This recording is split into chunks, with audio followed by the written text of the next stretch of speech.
You know that it would be untrue. You know that I would be a liar if I was to say to you, girl, we couldn't get much higher.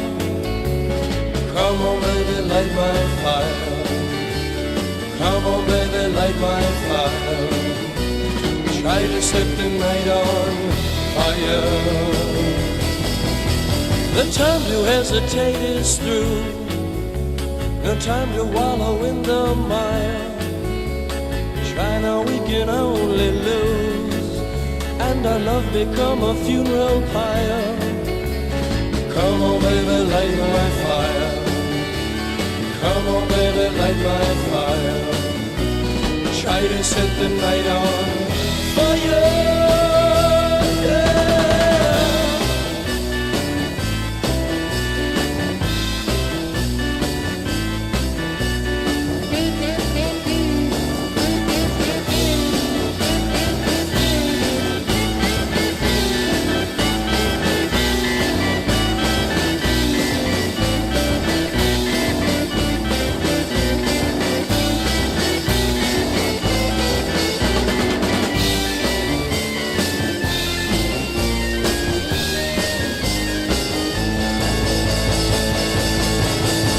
The time to hesitate is through. No time to wallow in the mire. Try now, we can only lose, and our love become a funeral pyre. Come on, baby, light my fire. Come on, baby, light my fire.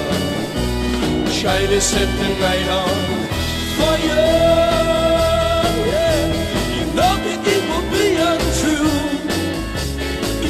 I would be a liar if I was to say to you, girl, we couldn't get much higher.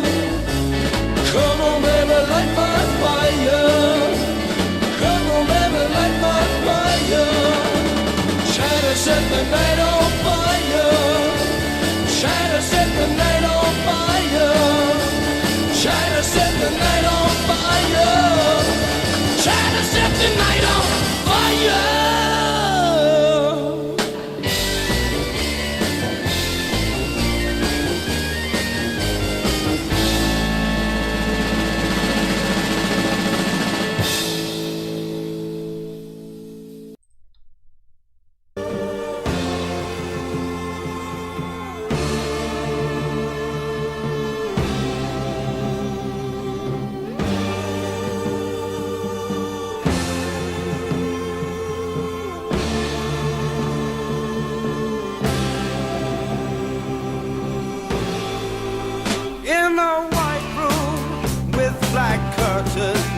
Near the station,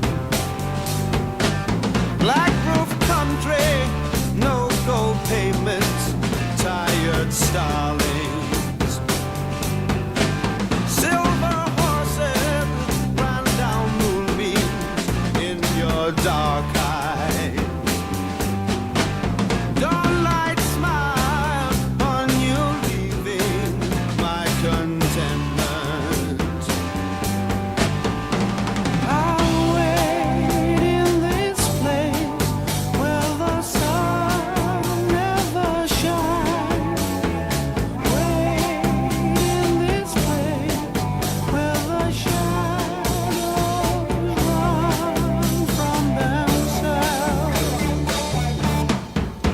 You said no strings could secure you at the station. Platform ticket, restless diesels, goodbye windows.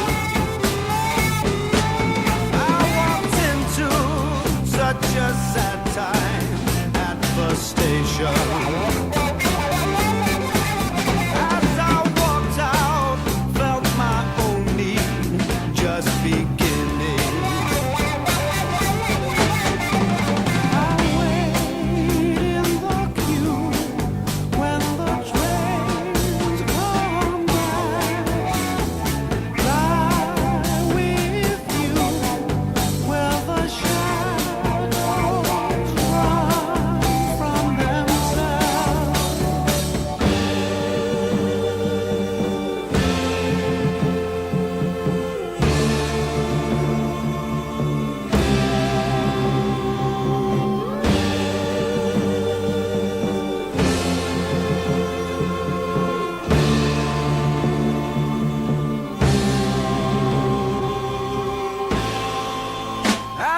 party.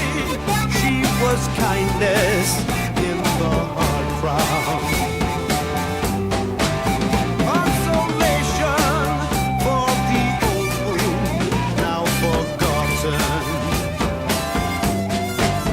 Yellow tigers crouched in jungles in her dark eyes. She's just dressing goodbye windows, tired, starving. I'll sleep in this place with the lonely crowds.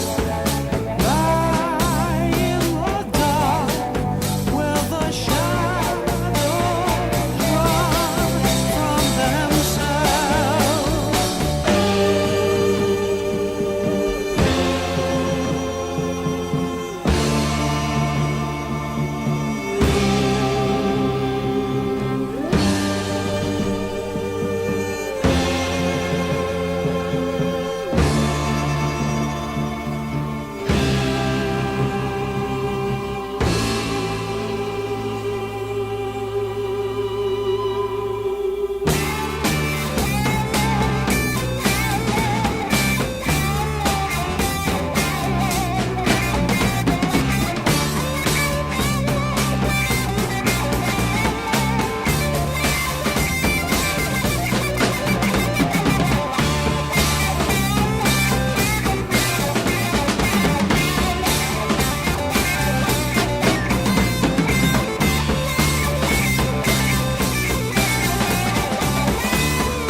With YouTube Music.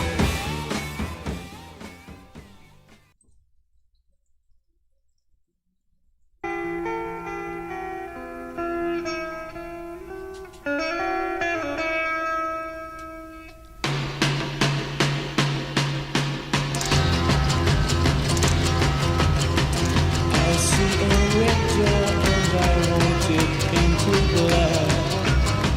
No colors anymore, I want them to turn black. I see the girls walk by dressed in their summer clothes. I have to turn my head until my darkness goes. I see a line of cars and they are painted black, with flowers and my love both never to come back. I see people turn their heads and quickly look away. Like a newborn baby, it just happens every day.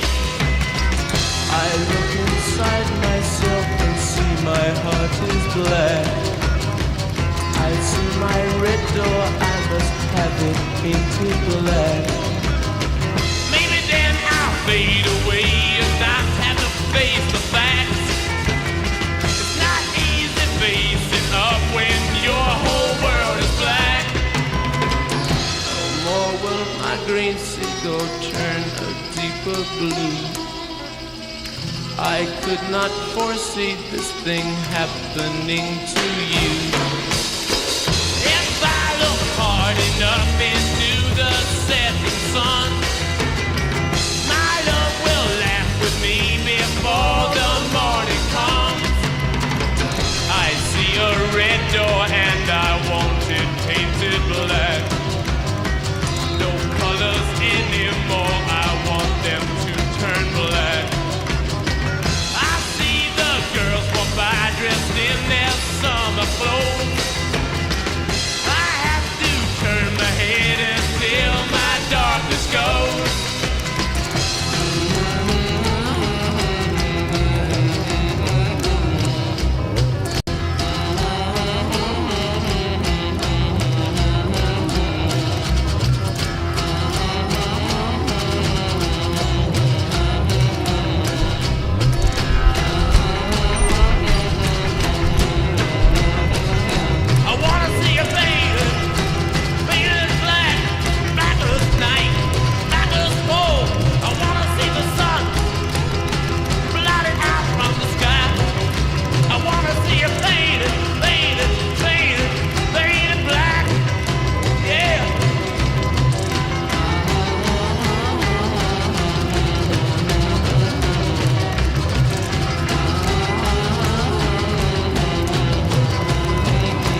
Welcome back to the EdgeStream, everybody. It's great to be back here again. It's been a month since I've last streamed, but lo and behold, we are back here tonight. I'm going to try to be more consistent. You know, life gets ahead of you, but apparently a lot has gone on in the last month. We're now on the precipice of World War III, or World War Jew, as I like to call it. But at the same time, you know, we could be geopolitical analysts all we want, but anything we say or having the best take on that is not going to solve our problems here at home. And that's the main topic that I have here tonight, but we're going to get into a bunch of stuff that is happening over here in Canada specifically, but also Western nations as a whole. But anyways, it's great to be here tonight with all of you. We played some good classic rock songs there. I see you guys talking about them in the chats. We're live right now on YouTube, Rumble, and Entropy, and Twitter right now. If you guys want to donate at all during the show, steer the conversation, send a super chat, or just leave a tip. For whatever reason, whether you like the show or you know that I'm doing some stuff behind the scenes, whatever it is, it's always much appreciated. You can do that if you want on Rumble or Entropy. I'll drop the Rumble link in the YouTube chat. That's probably the best place to do it, is Rumble. Especially if you donate subscriptions, because then people get to be subscribed to Rumble, and most of the money goes towards the creator, me, that you're actually trying to donate towards. But either way, and anything is much appreciated.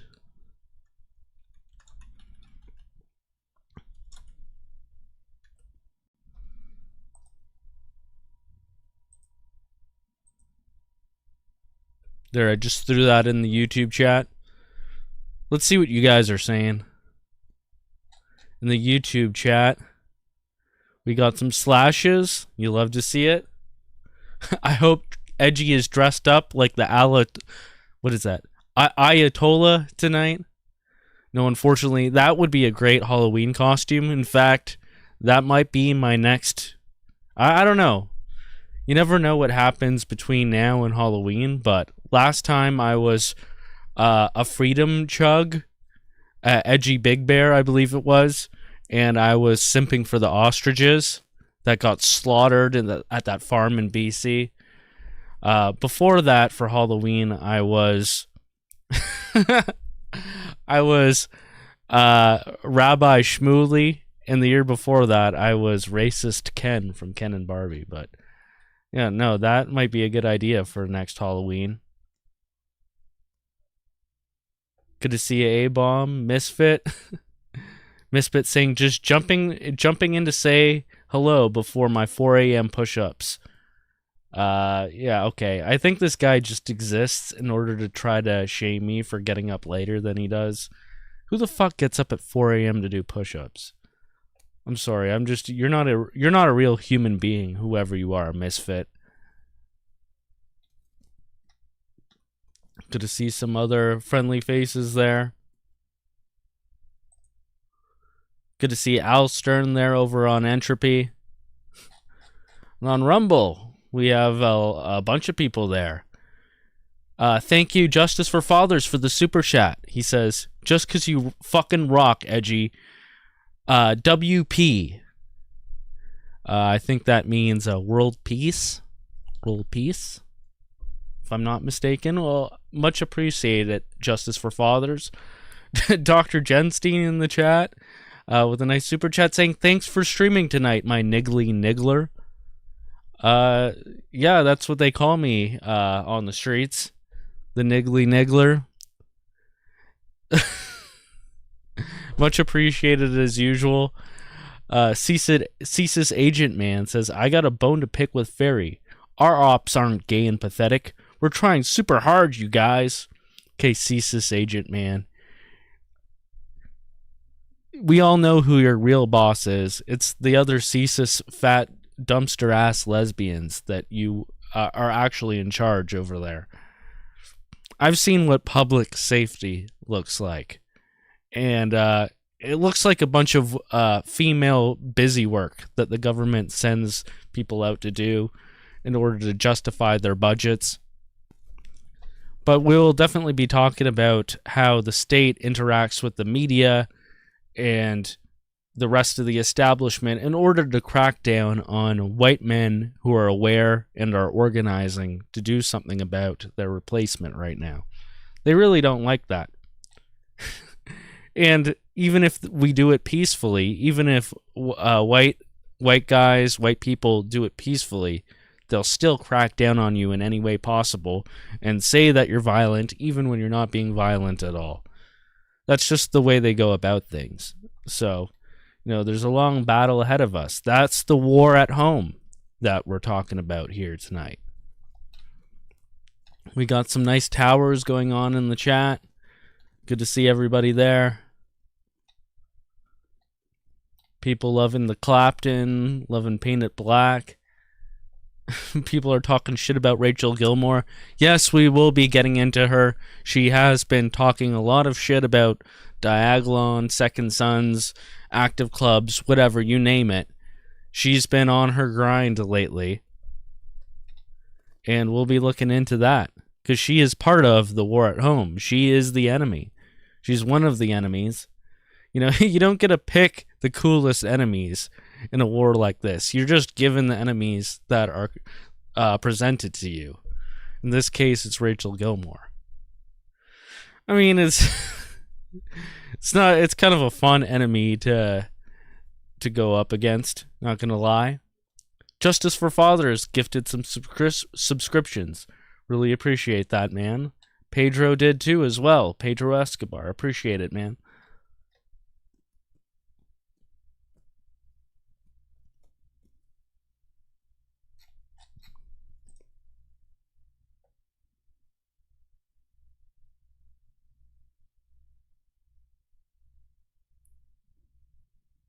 How about that Marine with the broken arm? That was fucked.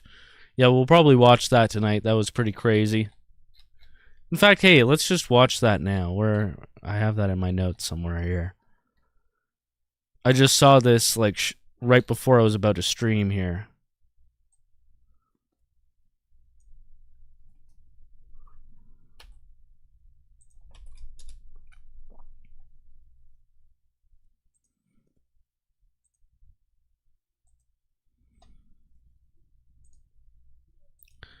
Yeah, so this was pretty crazy. This was in Montana with Senator Sheehy of Montana, and a Marine. I think his last name is McGinnis.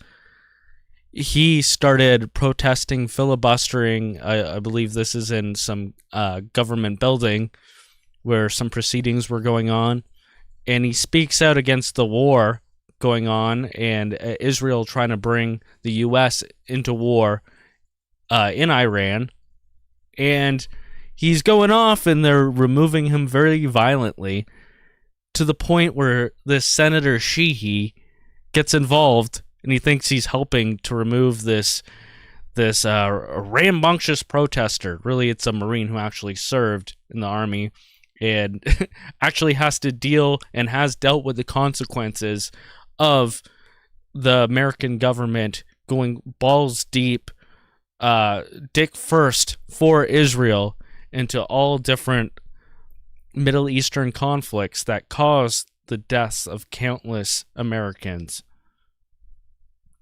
So who to say more than this man himself? And he's getting removed, and they literally break his hand as he's trying to hold on to the door when they're removing him. The senator literally breaks and snaps his hand. You could hear the fucking snap. Israel is the reason for this war. America does not want to fight this war for Israel. Let's go. Come on, let's go. America does not want to send its sons and daughters to war for Israel. Your Everyone just stands inability by. to name that shows your exemptness as leaders. This is wrong. And nobody wants to fight for Israel Jeez. A reminder to all our Commandant, please stand up as a Marine and stand up for America. This is crazy. Out. No one wants to fight. And the senator is getting involved. Oh my god. Israel is the reason for the. And his arm just snapped there. But yeah, I think that's going to be a meme, a potent meme for a long time going forward into the future. Them removing a Marine and snapping his arm on their way out. And then the senator acting all brave as if he was the one who showed bravery in that situation. Sending the children of American citizens off to die for wars for Israel, not America. And then removing violently this man who's trying to stand up for them.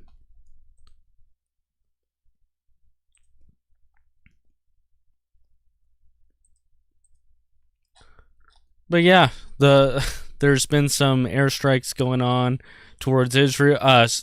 Towards Iran. Now from Israel for the first time, and I don't know when Israel has ever actually shot missiles at anyone. I can't remember the last time. I'm sure they've done it before, but usually it's always Israel trying to get other countries, especially America, to do their dirty work for them. Hence the false flag Israeli operation of 9/11 in order to get America and other countries to invade Afghanistan, and then Iraq for some reason with a convoluted procession of scenarios, including an additional anthrax false flag scenario that got us going, trying to find Saddam Hussein in Iraq. Going forward, there's all these different Middle Eastern countries all involved within the Project for a New American Century, this memo that was put out in the 90s by a bunch of Jewish supremacist dual citizen American Israeli neocon Jews, obviously Jews, with all the other caveats that I put in front of it before. But yeah, now they're going up against the final boss. They've taken all the other ones down, including Syria recently, and now they're going after Iran. There's nothing surprising about this. They've been warmongering against Iran for a long time now. And if you see the death tolls in either country, I mean, you can maybe chalk this up to, America being more powerful, and that's the side that we should be on and be proud that we're allied with the more powerful side, in the fact that they have a higher kill count, like American Israel versus Iran against Israel or America. It's once again like 100 to 1 or 1,000 to 1 or something ridiculous like that for the amount of people that have been killed by Israeli and American attacks in the last week or so in Iran versus Iran against other countries. But either way, that's what's going down. What's very concerning is the amount of Iranians supposedly protesting in the streets of Canada and other countries, especially in Canada. In the GTA, I don't know exactly which part of the GTA, but apparently there's thousands, if not tens of thousands, of Iranian or Iranian supporters who support overthrowing the Ayatollah in Iran. And you have to ask yourself, well, what the fuck are these people doing here? Like, throughout this war, the war hasn't even supposedly started, and all these people are already here. And you see giant banners that show Israel flags and Iran flags all together, as if this is a joint operation between them to overthrow the Ayatollah in Iran, overthrow the regime in Iran. And you have to ask yourself, what the fuck are these people doing here? There's one guy, I've been watching him for a while now. I've known about him for like 5 or 6 years at this point. I've met him personally. This fucking guy. He's at the front and center of all these protests. Daniel fucking Boardman.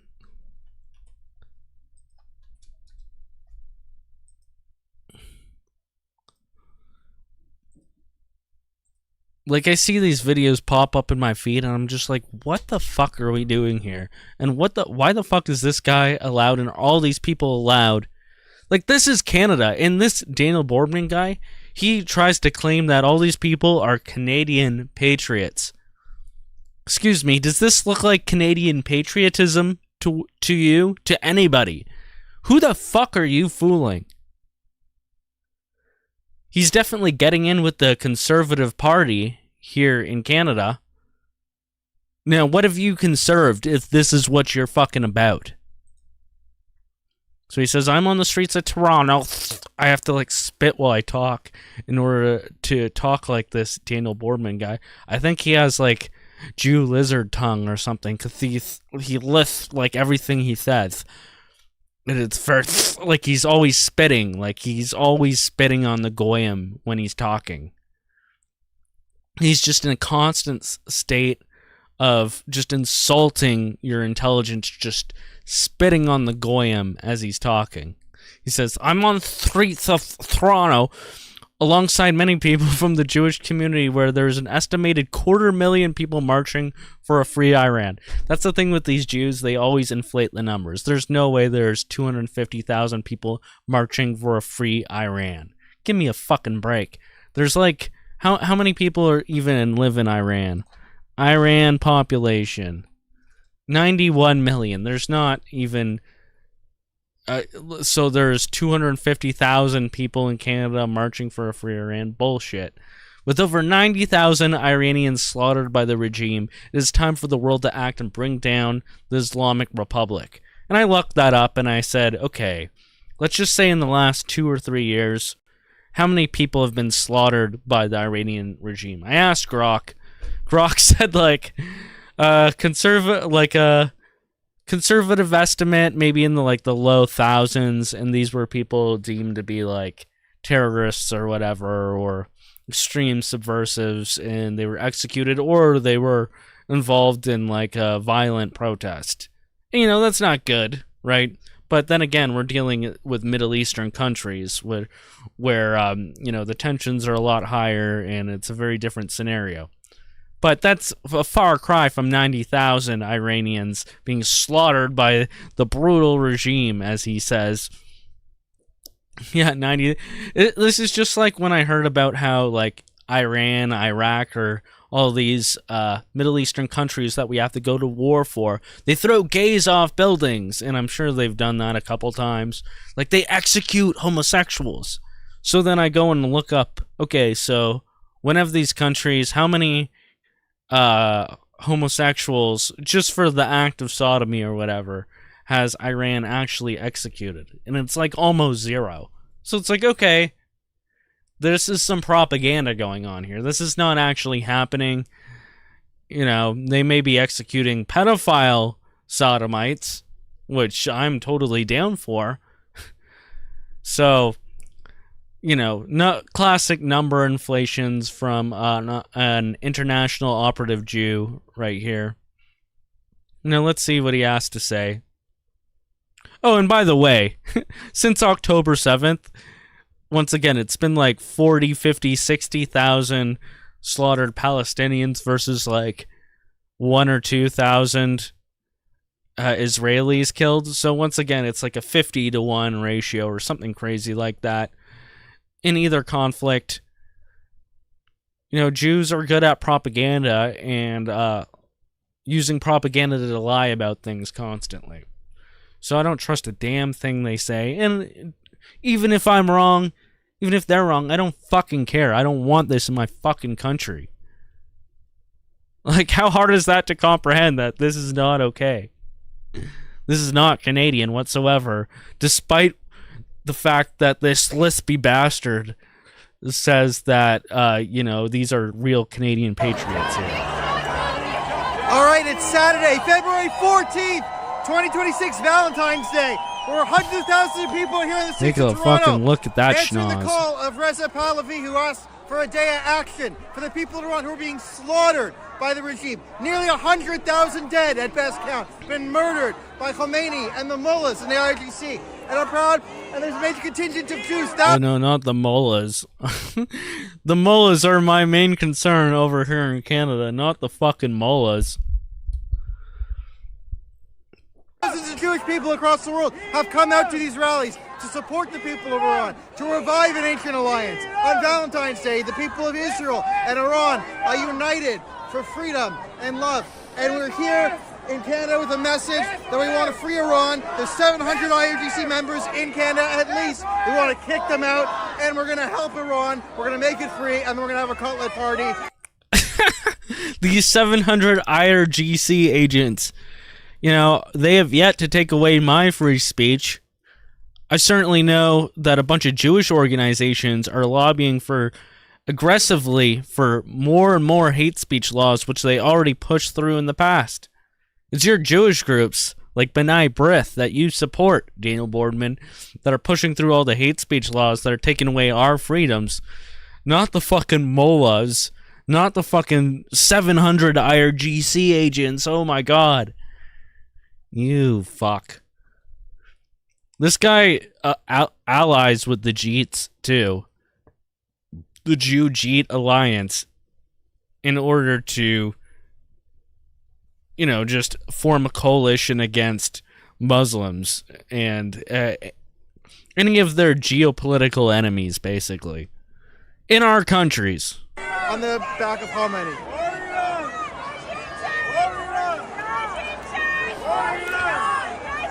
I'm just fascinated by this guy, Daniel Boardman, and why, like, what is he doing here? Why is he allowed here? This is nuts. Fucking nuts.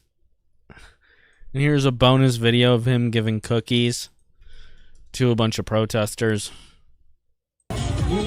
We're on the streets of Toronto, where the Jewish community and the Iranian community are celebrating together the end of Ali Khamenei. We got some Chumen touches for Purim, and we're gonna go into the crowd, see if anyone wants some Chumen touches. We got Khomeini is gone, Chumen touches. Would you like a Chumen touches? What's that, Daniel? It's a cookie for Purim. So Purim is the story in ancient Persia. Purim is... I don't even know what Purim is, but I'm sure it's a story of Jews just brutally killing their enemies, you know, without any sense of dignity or, you know, honorability. That's what my guess is. Am I right? Is that what Purim is? Queen Esther and Mordecai, when there was an evil man named Haman, who's like ancient Nasrallah, and he was an outsider who came in and became advisor to Xerxes. So he wanted to overthrow the kingdom, and he was scapegoating the Jews. But Esther He was scapegoating the Jews. and Mordecai found out about his plan, turned the tables, and then took out Haman and saved her in. So this is like an ancient cutlet. So should I? By the way, this is like his best friend, who this Iranian political prisoner that he uses to shill his, you know, geopolitical interests. Salman Silma. By the way, both these guys pose with Puck Daddy, the Canada First anti-immigration guy who we actually crashed his protest, me and Lee, and we'll probably get into some footage of that later because it's pretty fucking funny. But yeah, no, this is Canada First, guys. This is Canada First. I say L'chaim Chomendag. L'chaim? Yeah, Who am I? How can I eat cookies? L'chaim. L'chaim. Ancient cutlet party known as Purim. We stand together. Iran will be With that free. much mucus, I'm sure you'll dissolve that cookie and it'll be, it won't hurt your stomach for your Crohn's disease too bad, okay? Israel will be in peace. Bubshy cooked them up good. Yeah, I don't know. That seems very... does that seem Canada First to you, chat? Do those seem like Canadian patriots to you? All I heard was a lot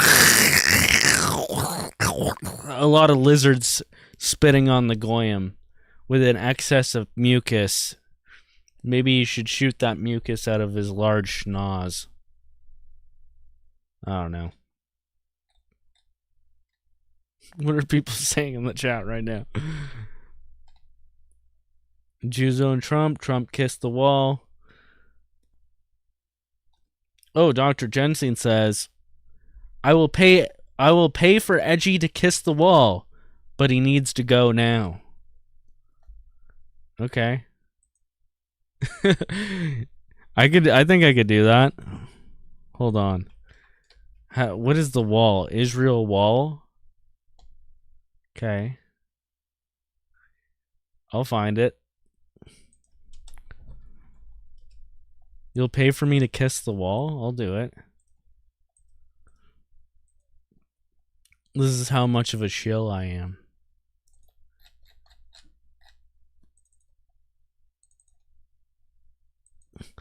I'm also just flexing how resourceful I am in that I could do this on a moment's notice.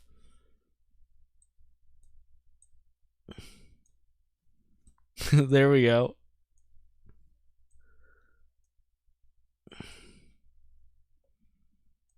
Alright, you said you'd pay for this, Jenstein? I'm gonna disappoint a lot of my followers, so I hope you have enough shekels in order to make this worth my while, okay? So I'm gonna go kiss the wall right now.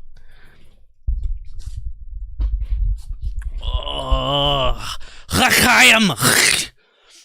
Oh, yes. Yes. Yes. Bomb Iran. Yes. Yes. Vote for Israel. Yes. Yes. All right. Is that good enough? Sorry. I'm not as Jewed up. I haven't drinking enough Christian children's blood to really get into the LARP, to get into the cosplay right now, but you know, I hope that sufficed. I hope I debased myself good enough for you, Dr. Jenstein. You sick freak. Justice for Fathers says, Edgy, 5 minutes for WP, which means world peace once again. He also says, Edgy is a slut for the Jews. Edgy is chosen. Okay, well, let's give 5 minutes of 5 minutes for world peace. I'm gonna play you guys another song right now, quick, and then when we get back, we're gonna get into the new hit pieces that are going on in Canada, because fuck this Iran shit. Like, I'm not going to pretend like I know what's going on with this geopolitical situation. I do know a lot, but at the end of the day, it's not very exciting to talk about. There's certainly other people who can do that better. And let's talk about what's going on here at home, because our state media is really trying to crack down on white people organizing, and that's what I want to get into tonight. But in the meantime, let's have 5 minutes for WP, for world peace, and we'll get into some local stuff too. Some real Canadian stuff, not this fucking weird shit.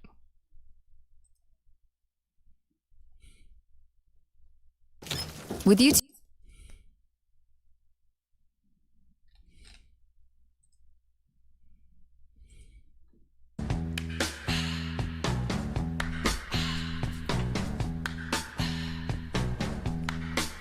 It's the time of the season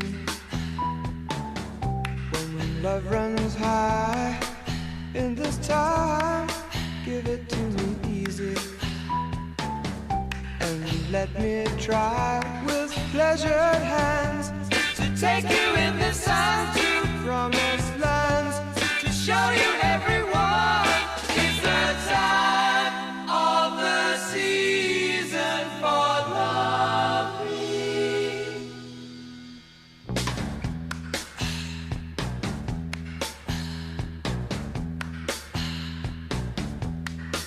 What's your name?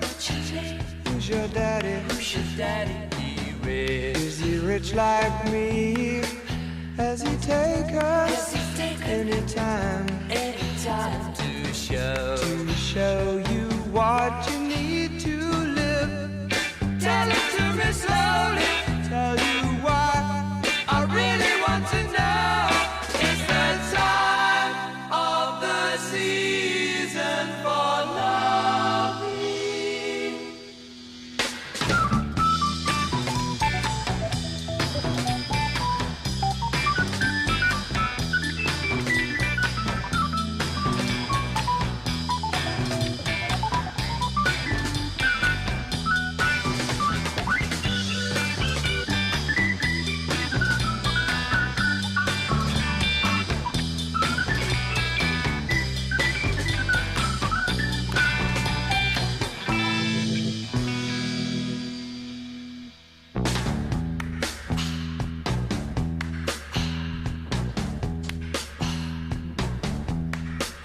What's your name?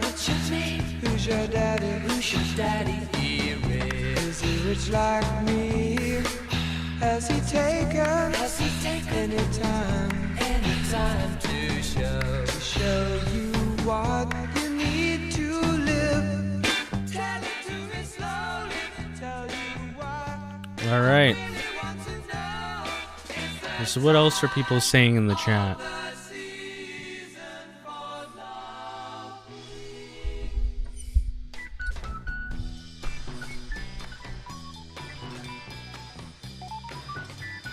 Dried foreskin snacks? What the fuck?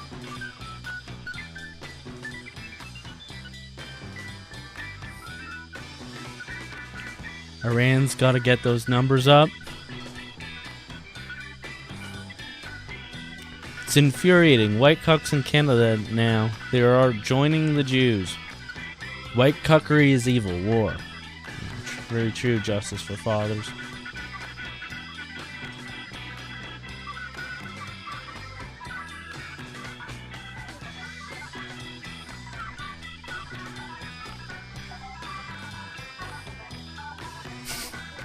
Justice for Father says Puck Daddy calls Edgy a big man and calls him out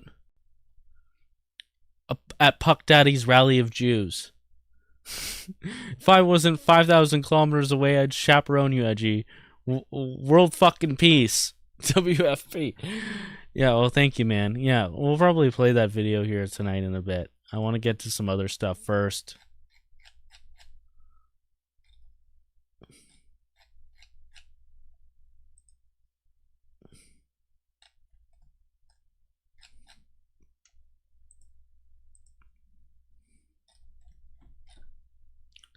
I thought I saw Sean in the chat here earlier.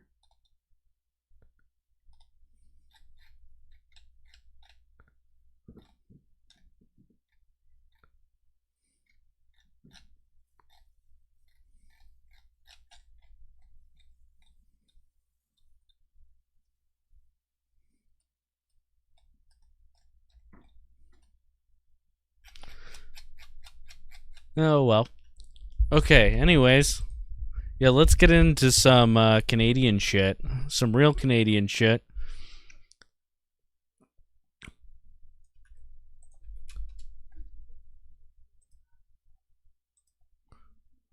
What the?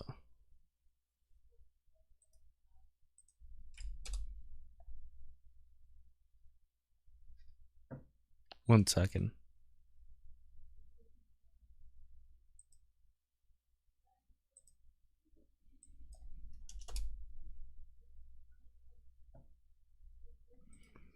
Yeah, so the CBC has been targeting active clubs and specifically the government now.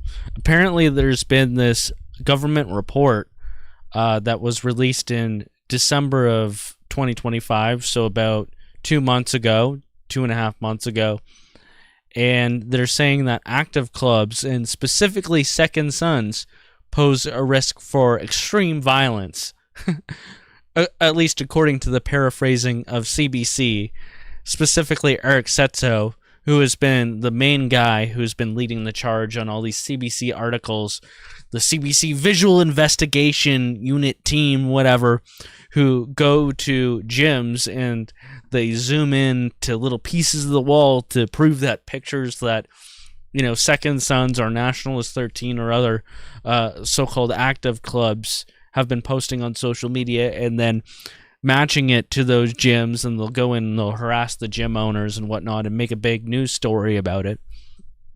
So this is his gig, and he's the one who apparently got his hands on this government report. Why can't we see the government report? If CBC is getting it, and now as of tonight, Rachel Gilmore got this report too as well.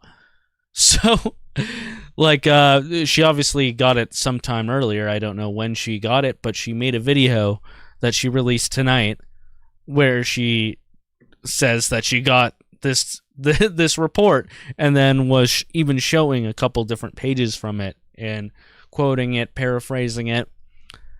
But at the end of the day, they don't have anything. They keep talking about active clubs pose a risk for extreme violence.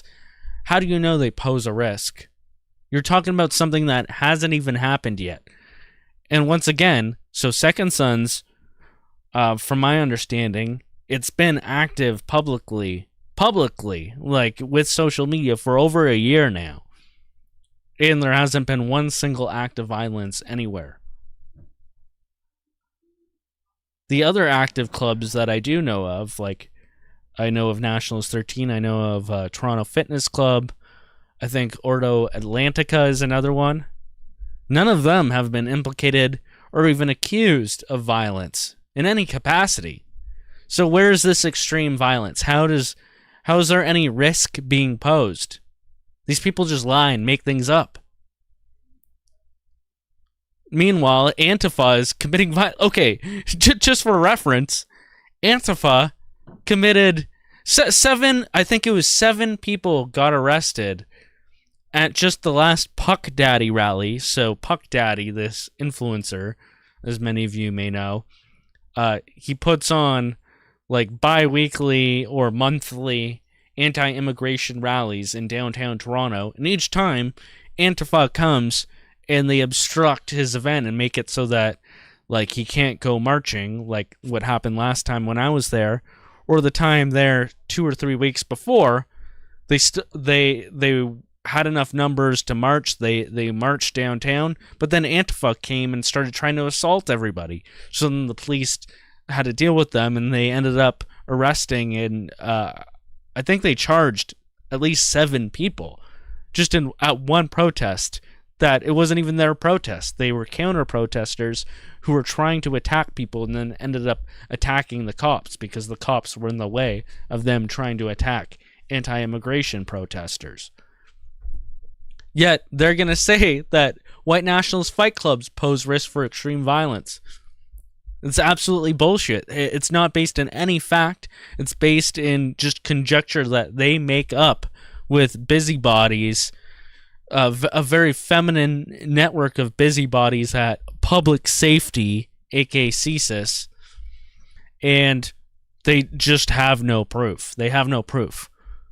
One thing that they often do cite, I'm going to try and give the proper context here, is that there's these guys who were involved with a different group than any active club group called Atomwaffen Division that got prescribed as a terrorist group back in 2021.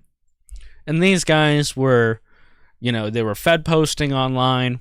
I don't think they should have gotten like any jail time even, or especially not the jail time that they were given, but there's certainly not things that I would have done or any of the people that I know would do.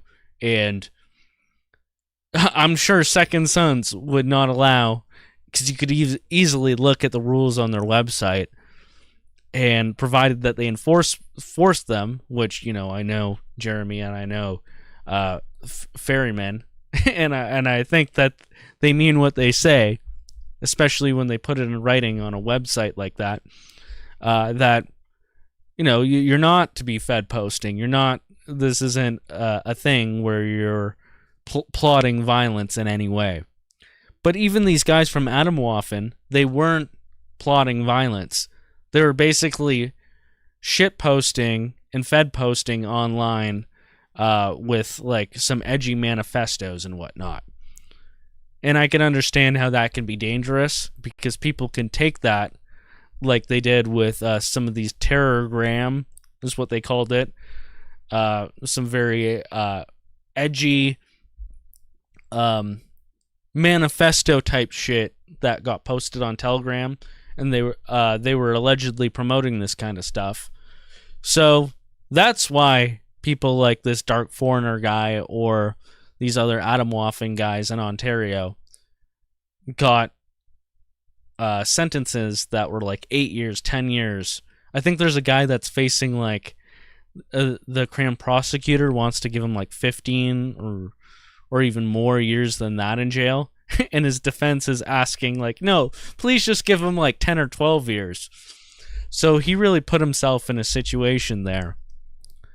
But yeah, don't be advocating for killing people. Don't be advocating for genocide.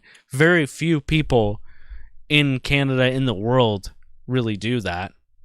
unless you're a Jewish supremacist, then it's just run of the mill, and you should bomb them all, you should slaughter them all in Iran, in Palestine, But if you're a white guy and you just LARP online in Ontario, as somebody who would want to do that potentially, and you make memes about it, then you will get 10 to 15 years in jail. So for anybody, I would say don't get discouraged from these kind of harsh sentencings, because you're probably not doing that, which is good. But they're using these exceptional situations, which have nothing to do with like the greater active club scene, or people who are just meeting up to tribe and train and try to get some power amongst community by having each other's backs and whatnot.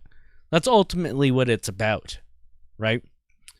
And all this working out and training in combat sports, what else are able-bodied men supposed to be doing? How else are people supposed to be meeting together in a meaningful, political, productive way? Are they supposed to be meeting together to eat cheese and drink beer and watch sports ball? Are they supposed to be meeting together to go have gay sex orgies?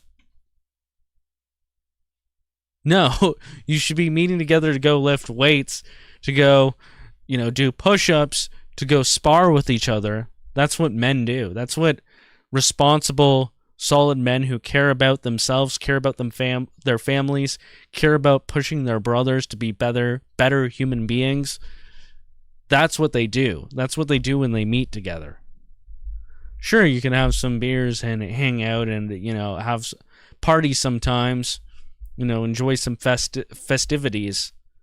But that shouldn't be the meeting why... that shouldn't be the reason why productive men are meeting amongst each other in order to do something good for themselves and for their communities. But yeah, there you have it. White nationalist fight clubs pose risk for extreme violence, warns government report. They've been saying that about Diagolon for years before.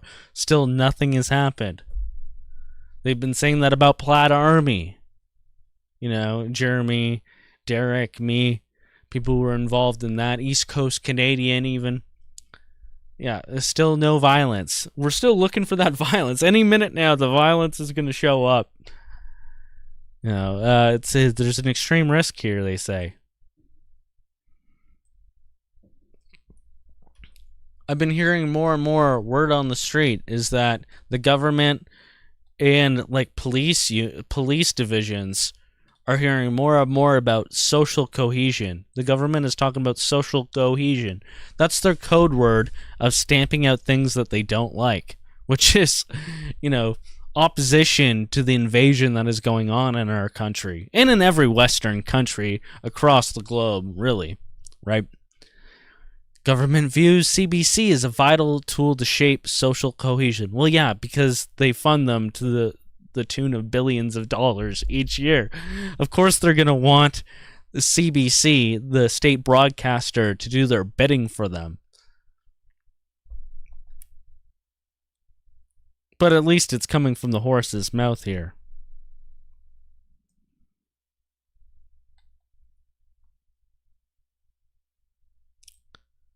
Given that, let's watch Rachel Gilmore's new video, because she talks about everything that I've just said here.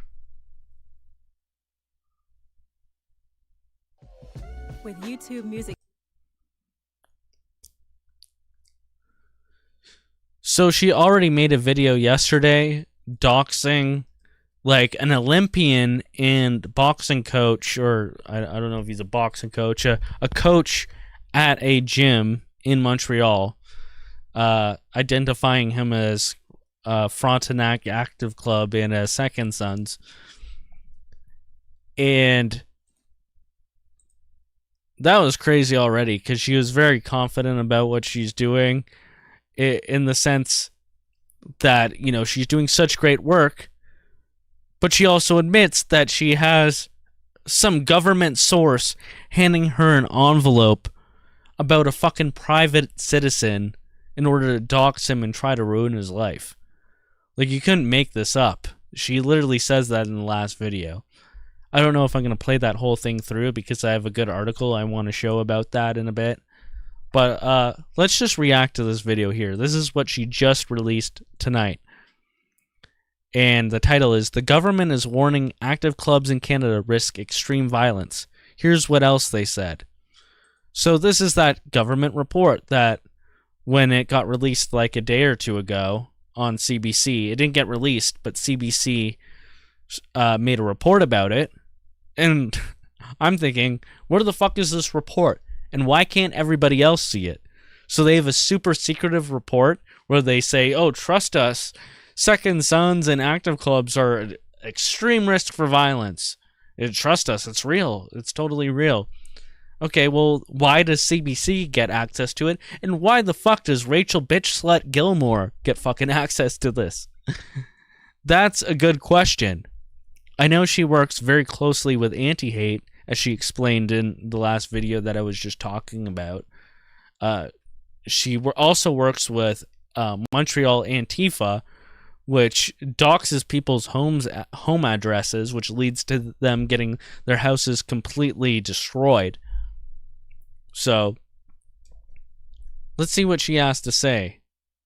Let's see what else she'll reveal. And at least with this report, with this video here, she's showing that the government is giving her exclusive access to these things that they're not showing to the greater public.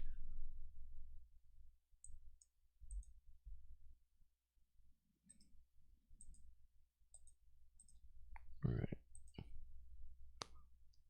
And one of the active clubs. Did you see this really important story from CBC News, where they cited a government report as warning that white nationalist fight clubs pose a risk for extreme violence? Well, after CBC first reported this, I got my hands on that report. And how the fuck did you do that? That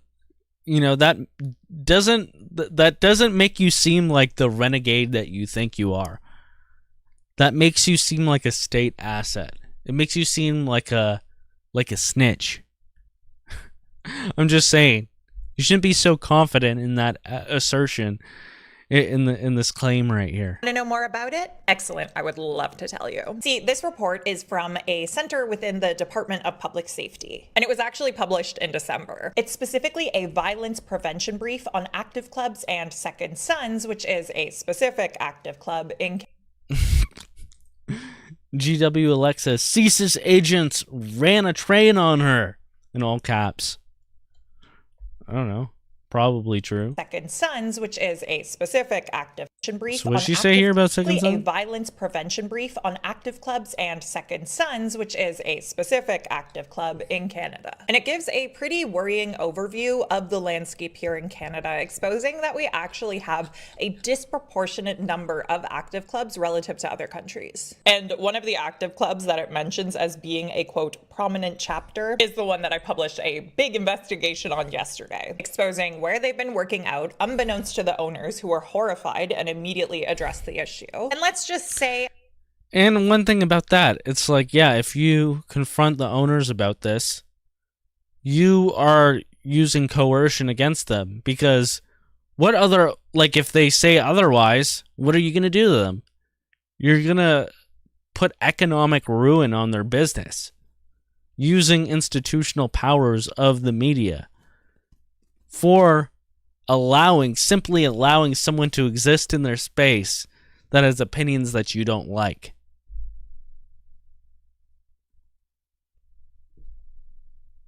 Of course, this doesn't dawn on her at all.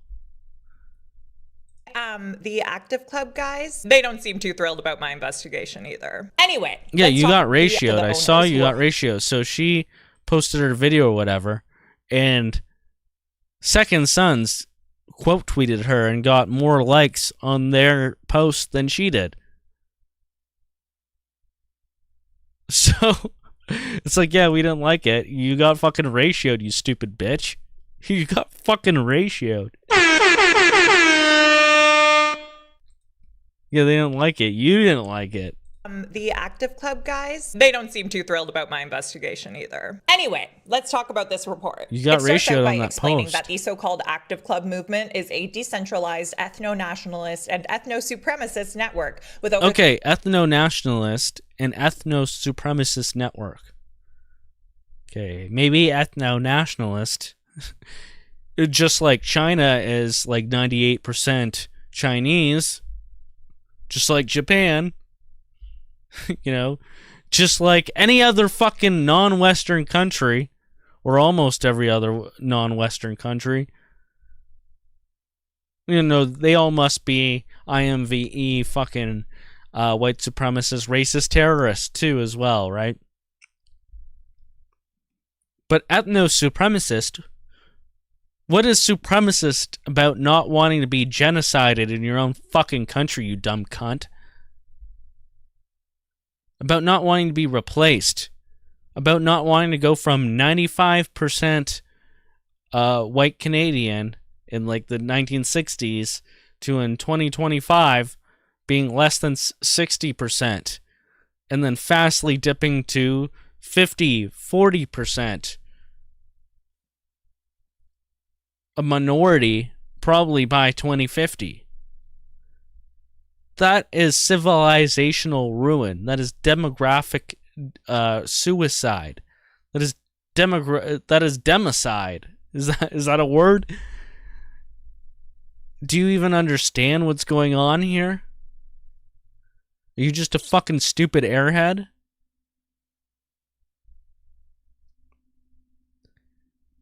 Even if you don't care about color and the peoples that founded the country, the peoples who are currently living here, just like you care about Palestine versus the Israeli occupation and genocide against them, you know, you care about them if they're brown. You don't care about it if it's white people in your own country. Do you think that this civilization is going to be any good? Something that decent people with that kind of altruism that you have right now. Wait, she doesn't have altruism. This is narcissistic. You know, this is just pure narcissism coming from Rachel Gilmore, in my opinion. There are some true believers that think that they're doing something good. This is a narcissistic true believer that has her own personality wrapped up in this whole system. Or maybe SSRIs have just rotted her brain out. I don't know. I'm no psychologist here. But my point is, whether you care about white people or not, this country is going to be shit without them. 30 local chapters active in Canada. And anyway, let's talk about this report. It starts out by explaining that the so-called Active Club movement is a decentralized ethno-nationalist and ethno-supremacist network with over 30 local chapters active in Canada in recent years. Yeah, you heard that right. Over 30 local chapters active in recent years. So there's 30 active chapters of 30 local chapters of active clubs amongst 200 worldwide, according to Rachel Gilmore. Okay. It's a movement, the report warns, that promotes hate towards Jews, racialized people, 2S LGBTQIA+ people, Muslims, disabled people, and more groups. So Second Sons hates disabled people? I didn't know that. What kind of disabled people has Second Sons promoted hate against? Dr. Government? I don't know. Could you actually explain that? Can you elaborate? I don't even think Second Sons is hated against the 2SLG whatever the fucks, right? Disabled people. I'm pretty sure it's the government that promotes hate and death against disabled people, because rather than helping them, they would promote medically assisted, induced, whatever it is, death. Literally killing the disabled instead of actually helping them. You know, I think that's a little more than superficial hate. I think that's state-mandated death. So they want to talk about hate against disabled people. The Canadian government is leading the world in that. Not fucking Second Sons. Is there anyone that these guys don't hate? Oh, right. I guess that's kind of the whole point. No, it's not. Hate is not the point. It's loving your own people and not wanting them to die a slow and painful death, as you clearly don't care that we are dying. Any other country, it would be considered a genocide. Any other non-white country would be considered a genocide. But to us, because you get the spoils of war here, because you get to benefit off of it, you get to be the privileged snitch, then you're all for it, and you'll gladly lead the charge. And that is fucking pathetic and traitorous. These groups, it continues, quote, engage in group activities meant to prepare the movement for a race war, but these vary across chapters. Some engage in street violence towards targeted groups. Who engages in street violence towards targeted groups? Not even the guys from this Atomwaffen division. Not even them have been even charged or accused of committing street violence. Nobody. None of them. None in Canada. I don't know what goes on in the rest of the world, but I can tell you right now, I've not seen a single case of a supposed active club guy, especially not in an active club scenario where it's organized in any capacity, attacking minorities in the street. Or anything like that. This is just lies. This is just made up. They're taking one thing and they're applying it to a greater, broader context that has no bearing on it. And we could do the same thing to you. We could call you a fucking terrorist, Rachel Gilmore. Like, you're like totally like a terrorist, you stupid bitch. And, I found a good article that does talk about that. While others focus on physical recruitment and combat training in preparation for eventual violent confrontation. The report explains that active clubs generally follow neo-Nazi. And once again, all these other groups like Jewish active clubs, Muslim active clubs, that's totally fine. That's promoted by the mainstream media as like a counter to the inherent hate of the white man. That's just how they frame it. It's like, it's totally fine when they do it. And, they could be as bold as they want, and they'll get promoted by the media, and they'll go unimpeded as well. Like, they won't have CBC showing up at gyms trying to dox people and get people fired with all the power of the institution to get people fired and ostracized. They don't have to worry about that. White nationalist and white supremacist ideology, but with variation across chapters and members in areas like strategy and the role of religious beliefs. But this is the part of the report that, as I mentioned earlier, is pretty freaky. The report says that compared to other countries, Canada appears to have a disproportionate number of active clubs, with more than 30 of the nearly 200 known global chapters existing in Canada. So 30 chapters in Canada amongst the 200 known globally existing chapters. So Canada is, for one, a massive landscape. And two, are you just talking about like different chapters of the same club? Because if you're talking about Second Sons, then okay, I guess. I mean, it sounds like you're trying to inflate your numbers, though. You're trying to inflate it just like Barbara Perry inflated the amount of hate groups operating in Canada by saying that there's over 300 hate groups operating in Canada as of a few years ago. Yet, her at Ontario Tech University in her hate researching campaign that she has going on there, when asked for more clarity, because she was giving these statistics to government officials and they were repeating it, when journalists tried to go and figure out where she got this from, They did freedom of information requests on the university. They refused to give any of that information.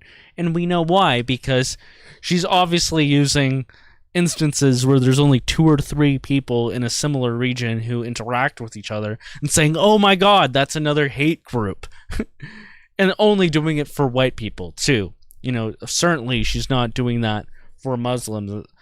Unless it's to obfuscate and say that, oh, these are more. There's more hate groups because they're looking at like Muslims and stuff who are talking shit about Jews, but then they go and they launder it into the context that it's all white people. It's the far right, you know, because these Muslims were anti-Semitic. It's far right, and you know they're trying to make it sound like it's all white people that want to like kill and hurt people, when in reality it's just white people who are noticing, and some aren't even noticing. It's just like a guy who doesn't like trans people taking over and going into female washrooms. But if you have 2 or 3 dads who are against that kind of thing, then that's another hate group. Yeah, that's really not the kind of thing you want to be a global leader in. The report pays... No, that's something that we should be proud that we're a supposed global leader in. Even though they're inflating the numbers and whatnot, I think Canadians should be proud. They should be very proud that their nationalism is rising. Specific attention to Second Sons Canada, which is the active club I've previously told you guys about that shares some of the same leadership as those Diagolon guys. The report says that a centralized network resembling the active club model called Second Sons operates in over 15 regions across Canada. Most Canadian chapters are small, with some appearing to... What? 15 regions? I thought it was more than that. Is there information up to date? Like, what the hell? Says that a centralized network resembling the active club model called Second Sons operates in over 15 regions across Canada. I think she's underselling Second Sons right now. Canadian chapters are small. You know what? Barbara Perry might be right. There's probably 6 million active, hate groups in Canada, and it's all Second Sons, you know. And they all wear masks. It could be your neighbor. It could be your plumber. It could be your teacher. It could be your boss. You know, you never know where a second son is. You never know when a daughter of a second son might be there too. You never know when you might be interacting with a second son's baby. Goo goo gaga. Yeah, it's pretty scary. It's a scary world out there. You're gonna have to look over your back, Rachel Gilmore. With some appearing to only have a few members, with others having roughly a dozen. They actually list 32 different regions across Canada. Most Canadian chapters are small, with some appearing to only have a few members. So groups that only have a few members. So what? What's a few? Like 3? So if there's 2 people, is that a group? If there's 3, so if there's 3 people posing in a picture together, that's a group according to this super accurate government document that they're going to use to try and implement policy. Others having roughly a dozen. They actually list 32 different independent Canadian active clubs and at least 18 different regions where Second Sons has, quote, officially claimed to have a presence in an annex of the report. This is hilarious too, because it's like they're doing a report based on just what Second Sons has claimed. So they don't even independently verify it. They're just saying, oh, there's so many different groups. Well, what if Second Sons was lying about it? Do you even have any proof of any of this besides a picture? I'm pretty sure there was one Second Sons picture where in the CBC visual investigation, video, they said that this wasn't actually taken in Hamilton, it was taken in Niagara. So, like, I don't know, is any of the information even accurate that you have there? Because if you're just taking what social media posts are saying that have already been proven to not always be correct, how is any of this report correct at all? Yet you're going to use this to bring to the government and say, hey, look, there's 6 million different hate groups in Canada. We need to shut them all down. They're going to kill everybody, even though they haven't done any violence whatsoever. They haven't even been accused of it. But, no, trust me. Okay. Okay. They make it clear that some of these groups may not necessarily be active under these names at the time of publication. I'll show them now so you can pause to read them. The cities listed in this annex include Calgary, Oshawa, Edmonton, Hamilton, Kelowna, London, Vancouver, the Okanagan, Montreal, Halton Hills, Red Deer, Ottawa, Hampton, Surrey, Toronto, Brantford, and Victoria. As for provinces, it lists Alberta, Ontario, BC, Manitoba, Saskatchewan, Nova Scotia, New Brunswick, Newfoundland, and Quebec. It also at one point mentions the Maritimes generally. So, that's cool. In a broad sense, that is pretty cool. Yo, dudes, that's fucking cool. Is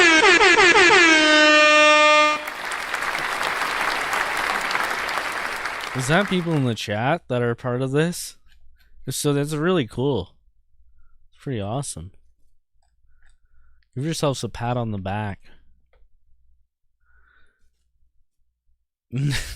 Derek rants on entropy, says nig to the niggy Terry Fox. Okay, very true. Thank you, Derek, for that contribution.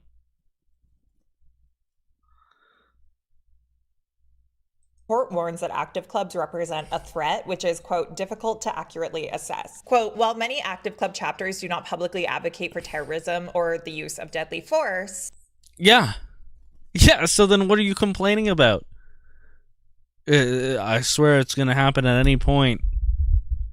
That Edgy D, that Derek rants, that, you know, they're just going to snap. The report says they present insular communities with this, quote, extremely hateful rhetoric, exclusionary conspiracism, and the celebration of violence towards outsiders, particularly towards marginalized groups of people. Further, a central idea in the active club movement is that while violence may not be immediate, it is imminent. The claim is that a race war... It's not immediate, but imminent.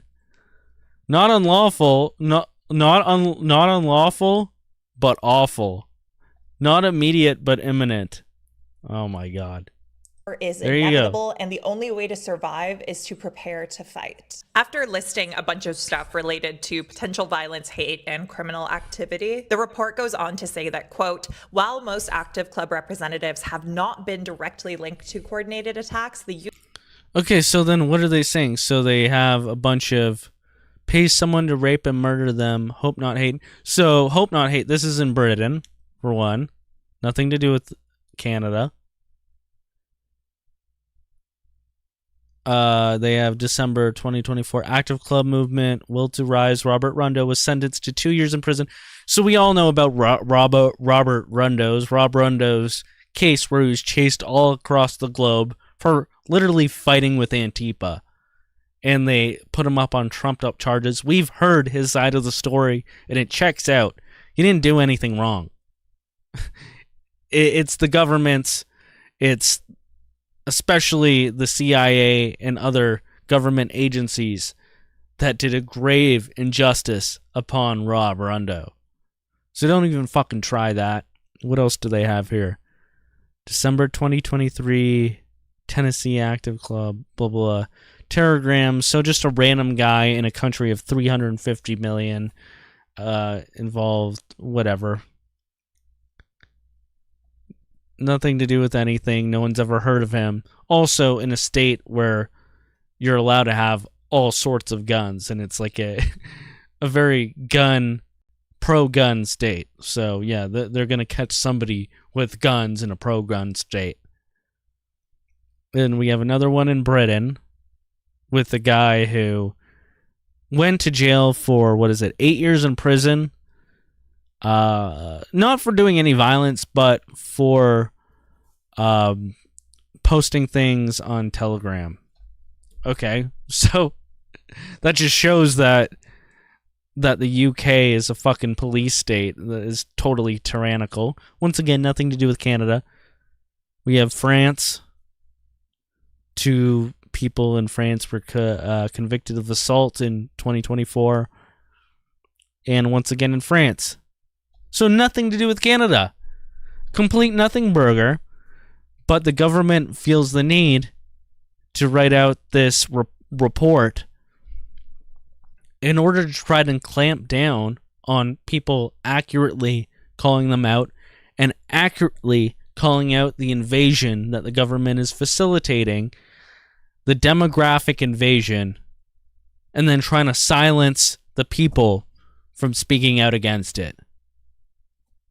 Trying to create an infrastructure by making this report, by feeding it to law enforcement, feeding it to public officials in order to change legislation, in order to target citizens who notice these things that are going on that I just mentioned. Just keep noticing harder. You know, the bigger you grow, the more they'll see impotently, and we'll have more casualties on our side. Casualties being you get doxxed, you lose your livelihood, you take a hit here and there. But, you know, there's always light at the end of the tunnel. You know, if you truly believe what you're fighting for. And it's actually, honestly, pretty fun. So, why wouldn't you do the right thing? Why wouldn't you do the fun thing? You know, I guess you could make your paycheck and you could, you know, indulge in your decadencies that you like. If you could even make that much money, if you're even at that high part of society at this point, because everybody is being taken down a notch. Everybody is being tanked economically. So honestly, what do most or all of you have to really lose at this point? Use of intimidation, street violence, doxing, and calls to prepare for armed violent conflict, for example. That's literally Antifa. That's literally fucking Antifa, you stupid bitch. A race war can create risk for more extreme violence. I can tell you, speaking personally, that after I publicly reported on and exposed elements of one of the bigger ones of these groups yesterday, the response that I've gotten from these guys has made it so nothing I read in this report really surprised me. What, that you're a dumb fucking look out for cunt? each other, protect your communities, and if you're someone who... That you're a traitorous fucking cunt? Yeah, no, that should be expected. Is getting involved with one of these groups. That's reality smashing you in your ugly face, pushing your eyes even further apart as your face gets rammed in by reality. You can get out. You don't have to go deeper into this. There are prevention... Yeah, go to the CSIS Communist Re-Education Program. Yeah, no. Yeah, have proper opinions. Go in and have... grovel, suck the Jew dick, and have proper government-sanctioned opinions going forward. Accept your replacement. Accept your genocide. And intervention programs out there. In fact, there's a whole list of them on Public Safety Canada's website. Feel free to pause to check them out. Because hate isn't the answer. Like, I know that things are really tough out there right now. Wealth inequality, there's all kinds of things making the world a harder and harder place. But yeah, like third world invasion into all Western countries. You know, completely taking away our freedom of speech. You know, forced injections for a fake virus. You know, all these things, yeah, are definitely giving us a hard time. Giving up and joining in this kind of ideology is just going to make your world smaller and darker. It really doesn't have to be that way. You seem really desperate. You can get out. What do you think of all this?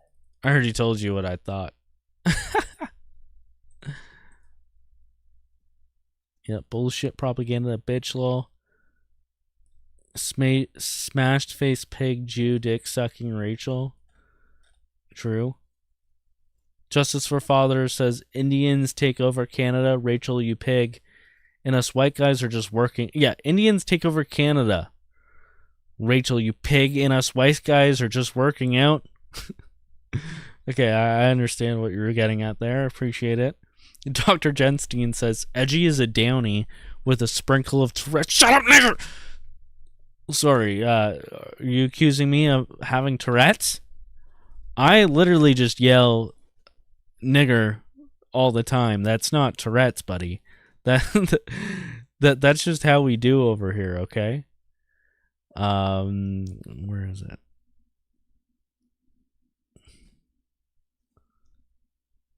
God, I'm really slacking on this right now. Oh no, I see what the issue is. I have the Jewish soundboard.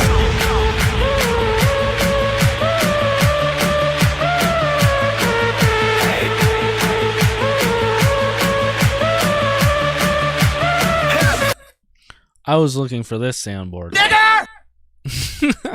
Kick that nigger bitch off the plane! There we go. Yeah, sorry, that's just my Tourette's acting out, Dr. Jenstein. Kick that nigger bitch off the plane! I didn't say it, so it's not hate speech on my behalf.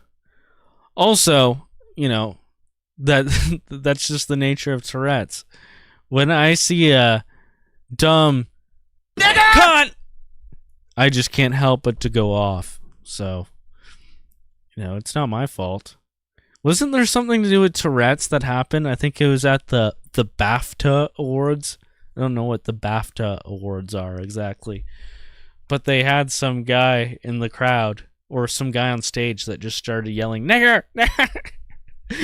As some black guys won the award. And then there was just a huge debate. And all these leftists were like, if I had Tourette's, I would have yelled out something like progressive. It's like, that's not how Tourette's works, you dumb bitch. Kick that nigger bitch off the plane! Anyways, GW Alexa's diaper full of hate. She's so wet about all this. Oh yeah, she definitely does get wet for nationalist men. She can't stop talking about them. She's creaming her diapers. Lee Stewie said, "Oh, I got here just in time." You know, there's still time to leave, Lee. You could get out of here while you still can. Oh, Lee says Rachel just posted friendly fash. Okay. I did see Sean in the chat here earlier, so I don't know what that means, but I guess I'll see if it's on Twitter. Let's check it out. What do I think of all this?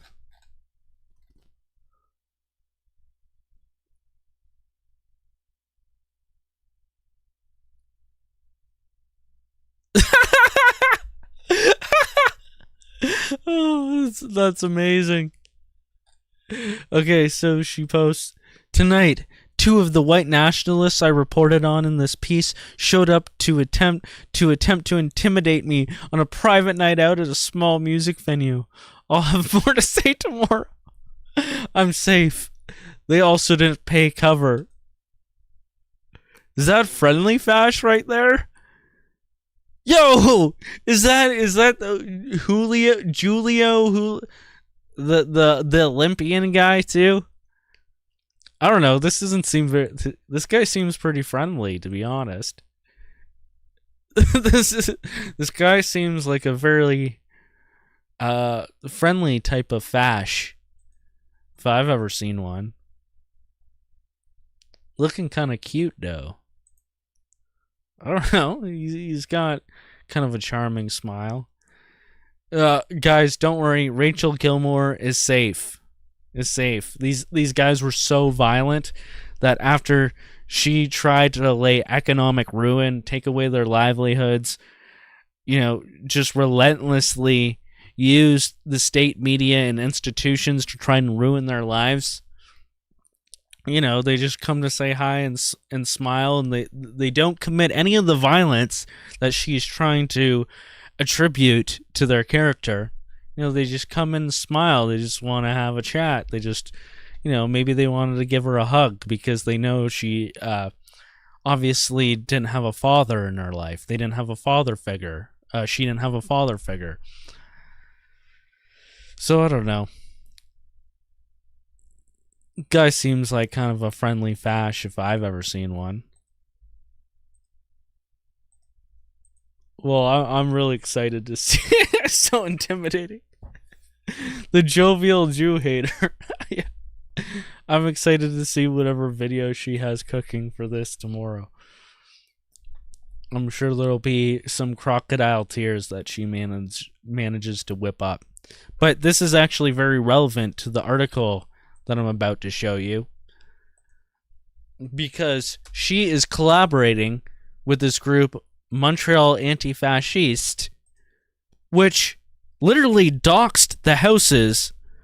I don't know if it did it for that other guy in the background, but they literally published the address of Sean, aka Friendly Fash. And I have heard him talk about before how they literally went to his house after they published his address online. This Montreal Anti-Fascist group, they publish all their targets' addresses. If they know their home address, they publish them online. And they did it to another guy, and this guy's house got totally destroyed. As you could see here, they wrote, "Un Nazi, blah, blah, blah." They smashed his windows, pushed his door in. They slashed the tires on his car and destroyed the windows. So this article goes through that. It says, Rachel Gilmore, totally flirts with terrorism. Sorry, here, now I'm showing it. Rachel Gilmore, totally flirts with terrorism, as you can see here.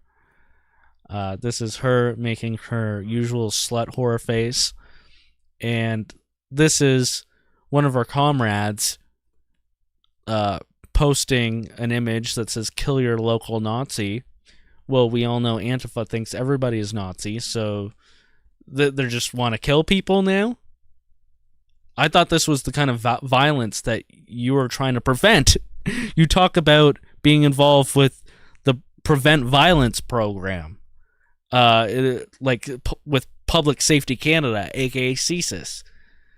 Yet your comrades, as you can see in this article further down, this was reposted by none other than Tony YVCE, who has made hundreds and hundreds of threads trying to expose us as being hateful and whatever else. Meanwhile, he's literally posting, "Kill your local Nazi," and he thinks we're all Nazis, so what, you want to fucking kill us, Tony? It's obviously not his real name, but, this guy wants to kill all of us, apparently. Yet we're the violent ones that he's blowing the whistle about.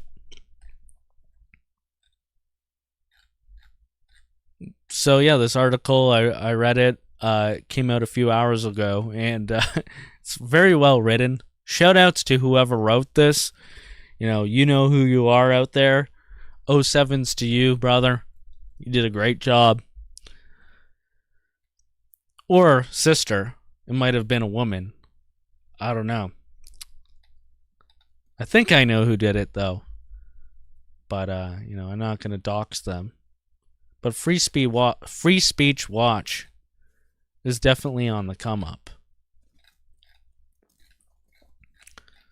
So, in this clip here, she talks about how she worked with this Montreal Anti-Fasciste group. I consulted some sources, including the folks at Montreal Anti-Fasciste, and they validated that they're familiar with his name.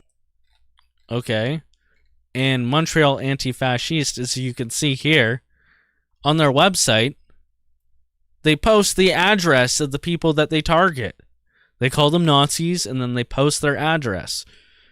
And according to this article, they confirmed that this is actually the house that this guy here that they doxed.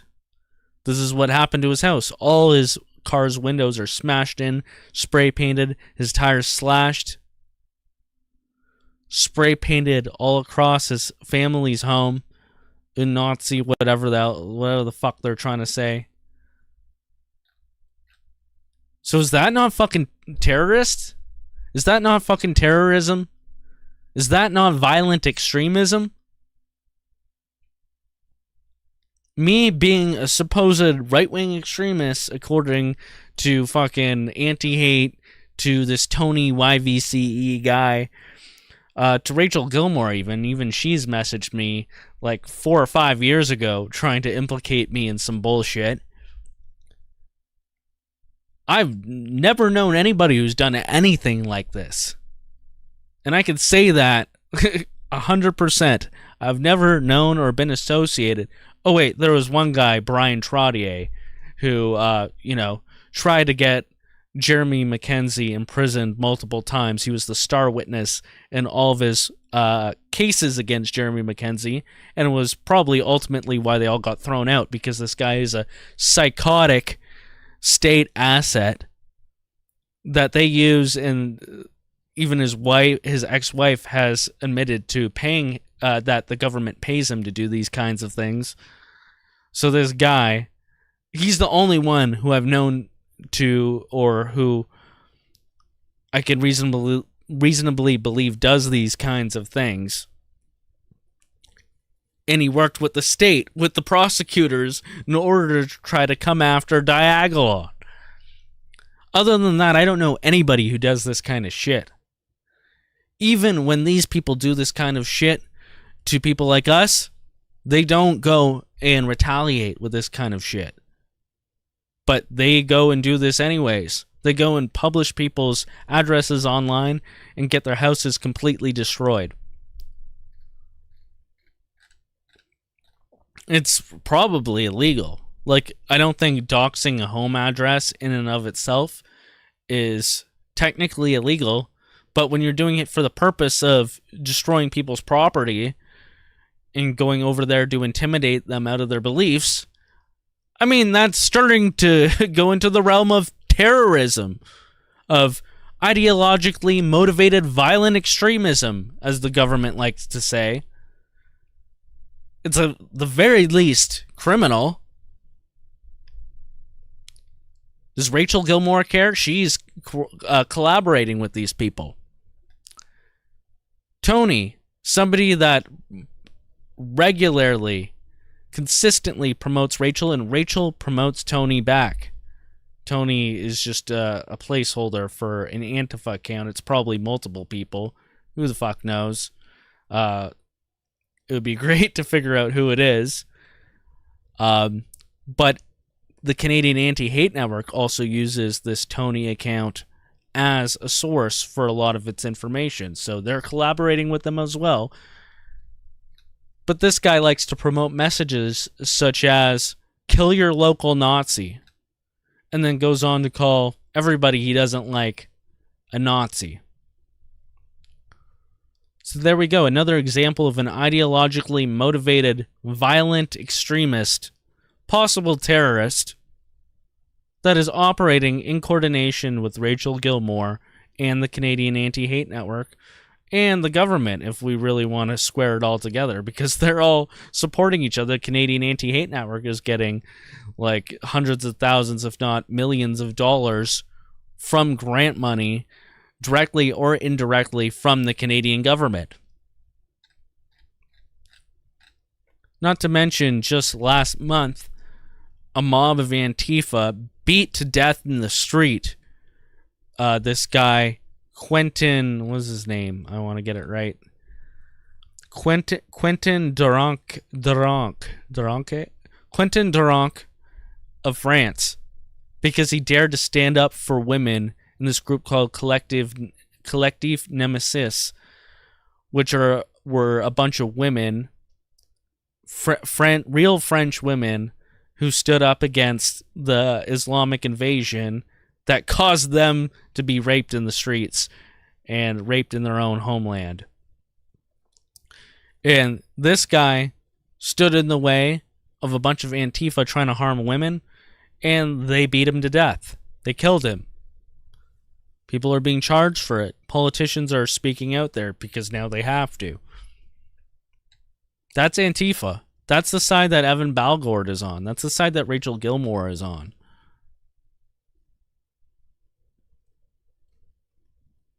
They don't allow people to speak, and they'll commit violence if they have to. That's the side that 7 people got charged at the last Puck Daddy anti-immigration rally in Toronto. Not the last one, the one before that. They came out in less numbers because they didn't want to get arrested en masse for assaulting people and assaulting police officers again. Oh, and this is great too. So, Rachel Gilmore talks about how a government source gave her information on this guy that she was doxing. I believe it was the coach at the gym, the Olympian, she paints a scenario where a government source is sliding an envelope across the table to her that contains contains information about a private citizen, so that she can make an article about them and get them fired, take away their job, and hopefully socially isolate them because of their political opinion. That sounds like coercion, like terrorism to me, or at least a form of it. Let me tell you how my pals and I figured this out. It all started for me with a tip from a government source, tucked away in an envelope that was literally slid across a table. After looking at its contents, I ran home to independently verify everything and tried to learn even more. And who the fuck does that anyways? You sound like such faggots. Like, oh, I'm a super spy. I'm gonna try and ruin Canadian citizens' lives with a dox. Just slide it on the table like it's super secret. Like, are you doing something illegal? Is that why you're doing it like that? I don't know. But it goes on to say here that the Canadian Anti-Hate Network, they're funding this $200,000 grant expires on March 31st, 2026, so it's coming up soon, and apparently they're not renewing a lot of this. The Canadian government is done with some of these anti-hate grants and researchers, and apparently it's coming partly from this guy, Laith Maroof, who they gave a huge, like, several $100,000 grant to, and then this guy is like some kind of Arab, and they find out on his social media he's just talking about, like, killing Zionists and stuff.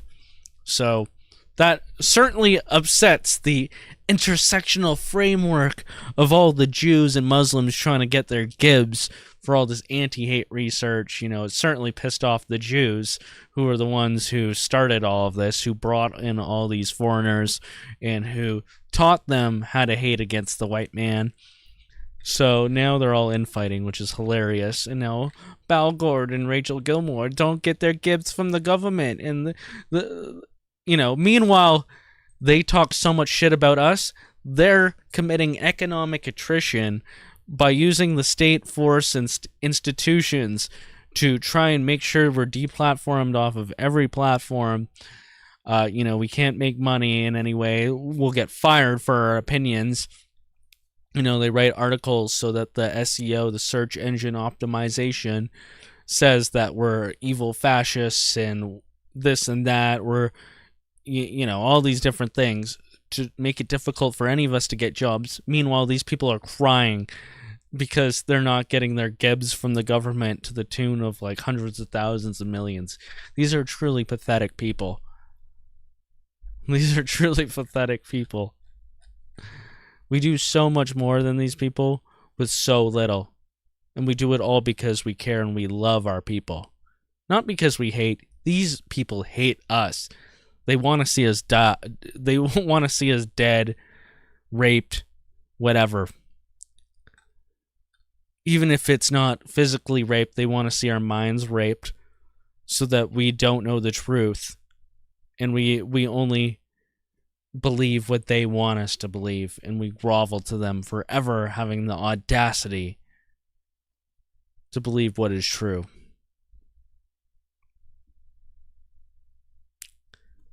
So anyways, that's stupid cunt-face Rachel Gilmore right there for you. Kick that nigger bitch off the plane! I hope you guys enjoyed that segment. And I hope Friendly Fash Sean enjoyed his time out tonight. It seemed like he had a good time with the boys. It seems like he was pursuing his romantic interest. He might have had his beer goggles on if that is what he was pursuing. But, Godspeed to him.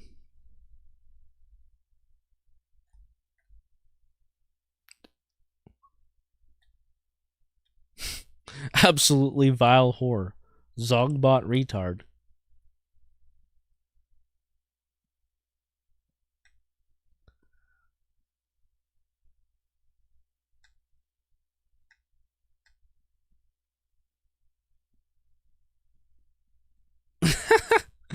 Chad S says, was it Han's concert?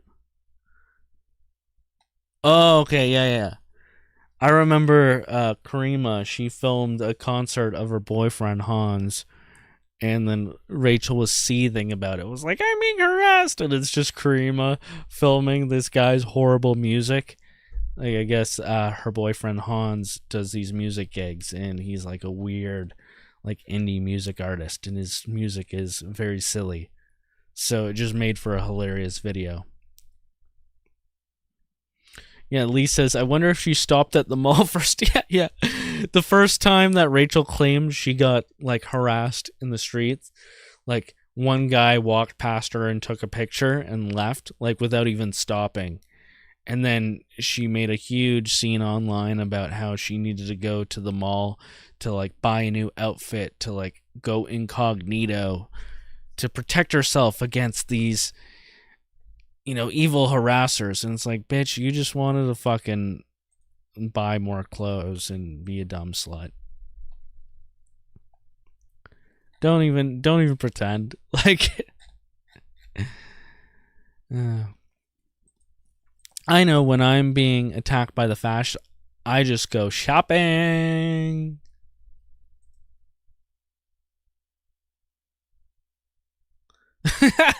Derek Rance goes, Terry Fox, that was the disabled. He was the disabled. Okay, that makes sense. So now I understand why the government is saying that Second Sons is, I guess they promote ableist hate. They promote hate against the disabled. It's all purely because of Derek Rance unhinged vendetta against Terry Fox. Yeah, fuck that one-legged kip. Yeah.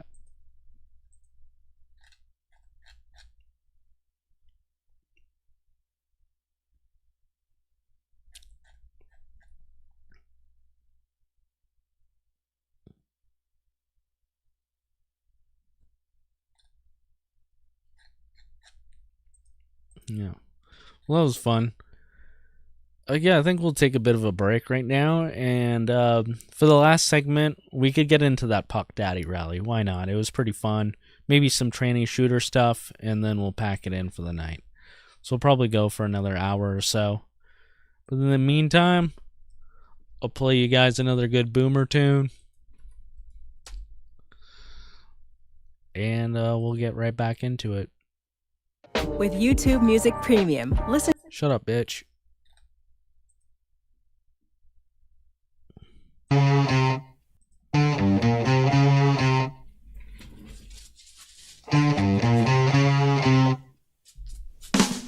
Sitting on the park bench, eyeing little girls with bad intent.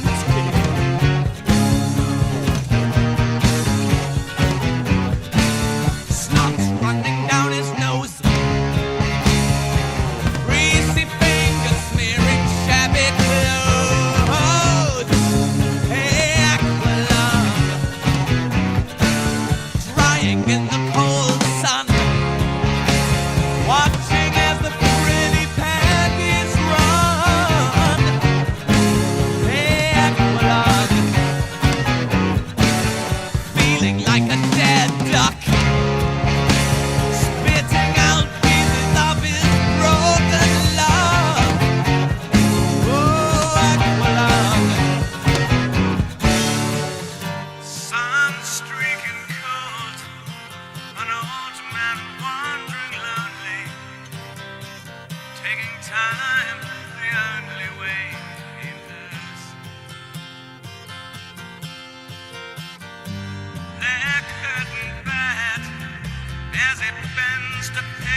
wants to pick a target, he goes down to the park and warms his feet.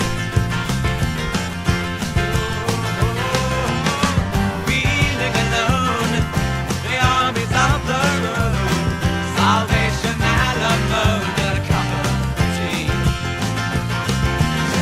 Aqualung, my friend, don't you start away uneasy. You poor old sod, you see it's so good me.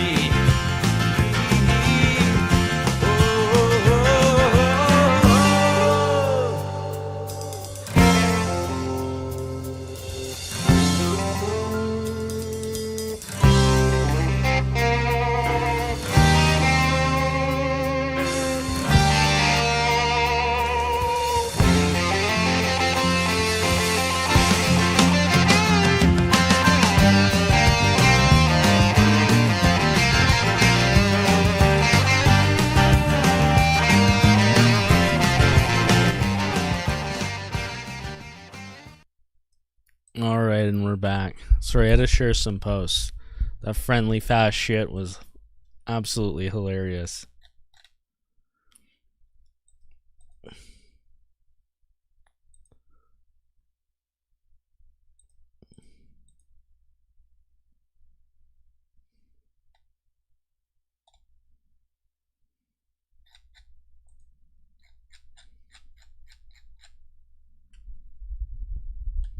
It's never too late to get out.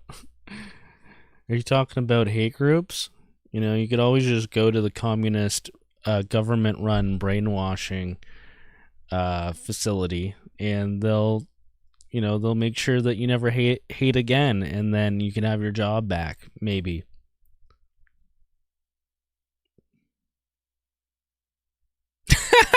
Boiling Frog said, because of the allegations of hate against the disabled. Boiling Frog says, didn't you go after that Keller retard? No, I made sweet love to Helen Keller. I treated her like a fucking queen. That's not ableism. That's not being ableist. That's being...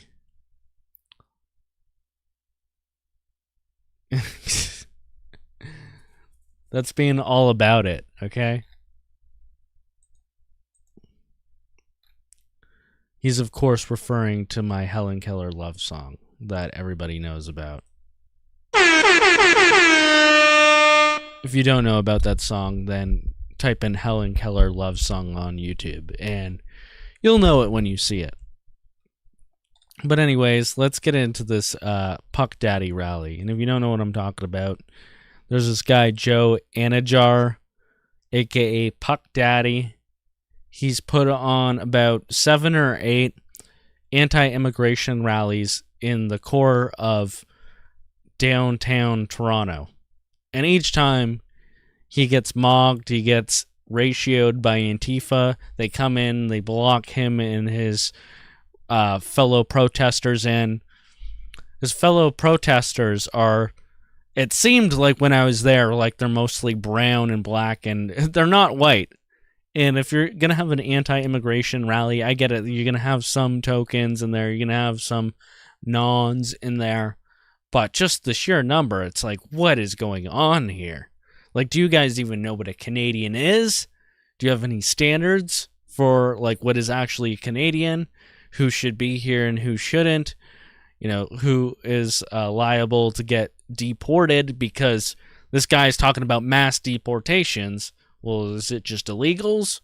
Like, is it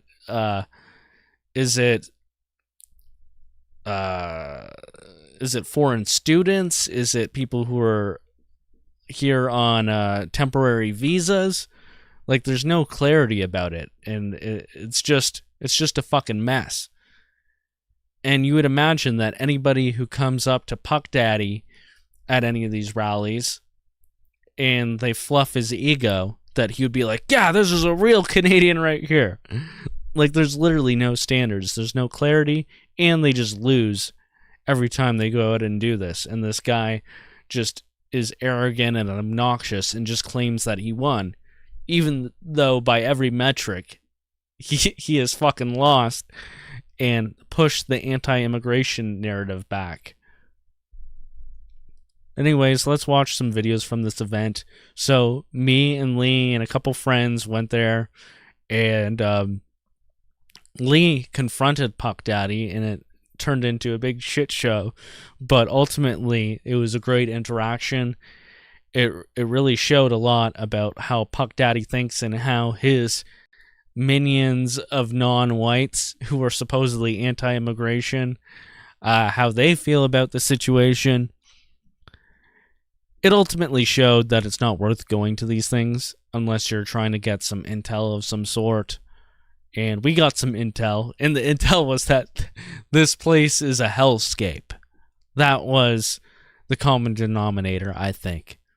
But anyways, maybe I'll start with some of the funnier stupid videos that have been going around. Then I'll get into the like 6 or 7 minute long video that we filmed and edited with our own like footage and put together based on what happened.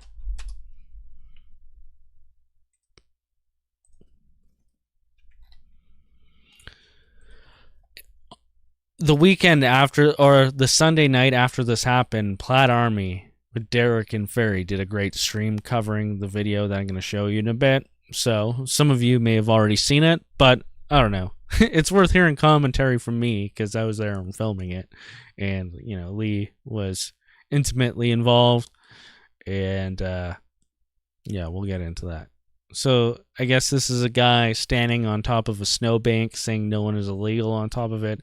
Some crazy leftist protester. Come here! I'm here, Gary. Yeah, this guy here. Look. What happened? Look. See that? We're on a snowbank. So I'm just gonna try and figure out like what side is this guy on? Is he on a side? Is he anti-immigration? Is he pro-immigration? He's saying no one is illegal on that snowbank. Is he a native? Like an abo? Is he a fucking blood? He's got the red bandana. He wants me to get off the snowbank. Shame! Shame! What the fuck?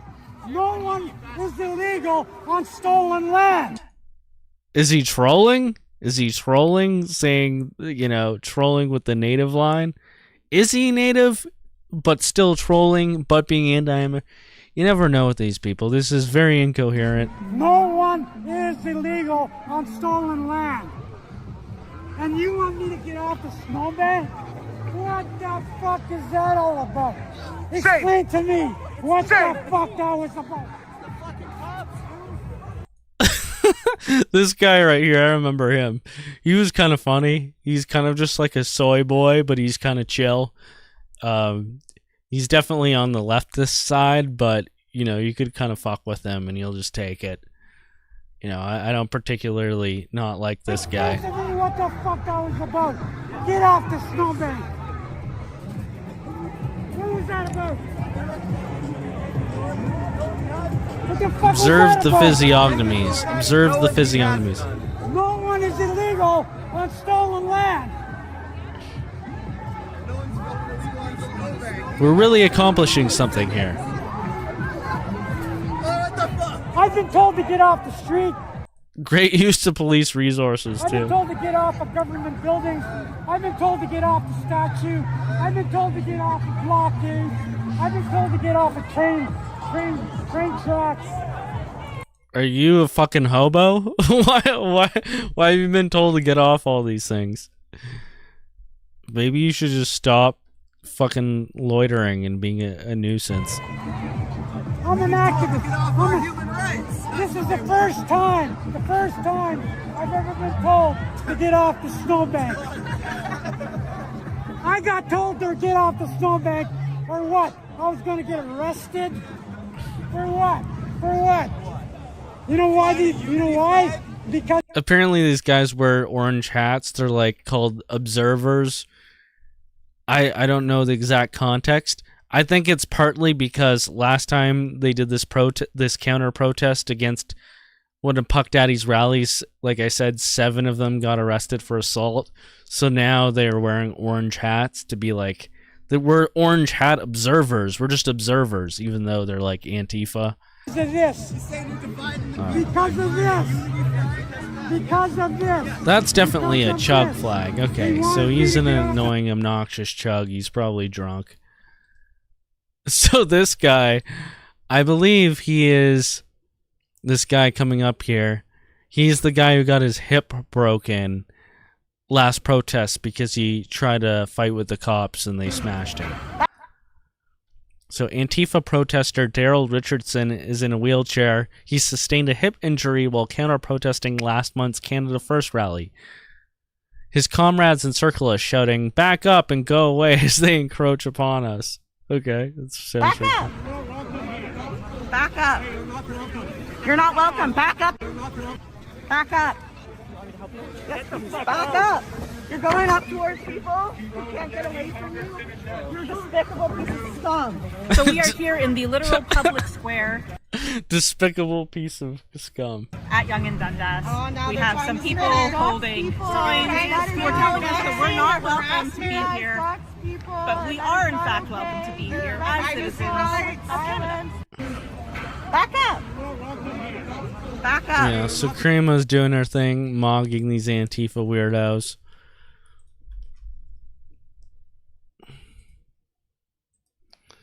Now, my buddy Rob was there getting some good footage. Now, this fucking person... So let's just see what Rob says here first. Trantifa followed me and my friend around to take some photos. This is the weak intimidation tactics of Antifa. I asked him what we're going to do with the transgenders shooting up children in schools. So this person was following, especially me and Lee around, taking pictures from all different angles, just very, very obviously. And I don't know what they were trying to do, if they were trying to intimidate us with just the consistency of it. I assume they're probably trying to take videos, pictures of all our clothes for whatever reason to try and cross-reference with other images, because that's something that Antifa often does. Which, by the way, if that's something you want to avoid, being identified, because they'll try to come after your livelihood for whatever reason, switch it up. Don't wear the same things in different situations, especially when freaks like this are going to try and come up and film you and put you in their Antifa fucking spank bank archive. Whatever. Let's get closer for them. Here, we'll get a good picture here. So this is me and Rob. Can you let me know what we're going to do about transgenders shooting up children in school? What are we going to do about this issue? Aren't you sick of all the children dying because of these mental patients? It's a good question. There was just she's on their side. Yeah, there was just several tranny shooters in the last 2 weeks. It's crazy. They have nothing to say about it. She's probably on their side. Let's be honest. So that was Rob mogging them.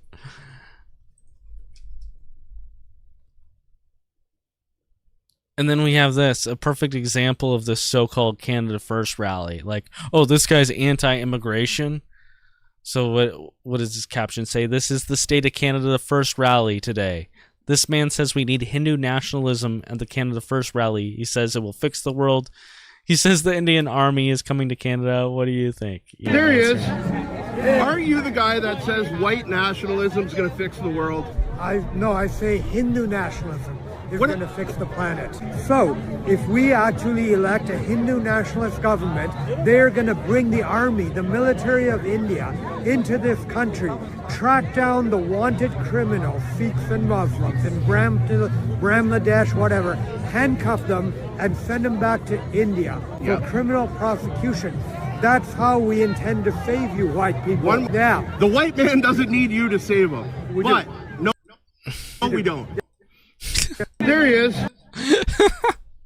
So, I don't know, take what you will of that, but that's Ron Banerjee. He's been a staple in the right-wing protest scene for over a decade now, at least. And these are the kind of people that are around. This is the kind of people that if you're not exclusive towards all the fucking Daniel Boardmans, all the different interlopers, all the different nons, this is the kind of person that you're going to get. These self-interested weirdo freaks that try to co-opt Canadian nationalism and make it about something that it's clearly not.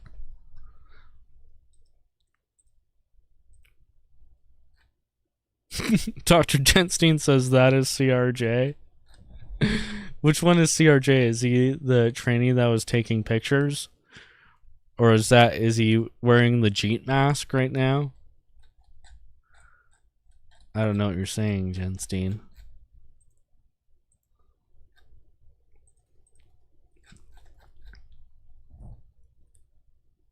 Yes, he is delusional, for sure. This guy is peak delusion. Anyways, let's watch the video that we made of our encounter with Puck Daddy himself, the man himself.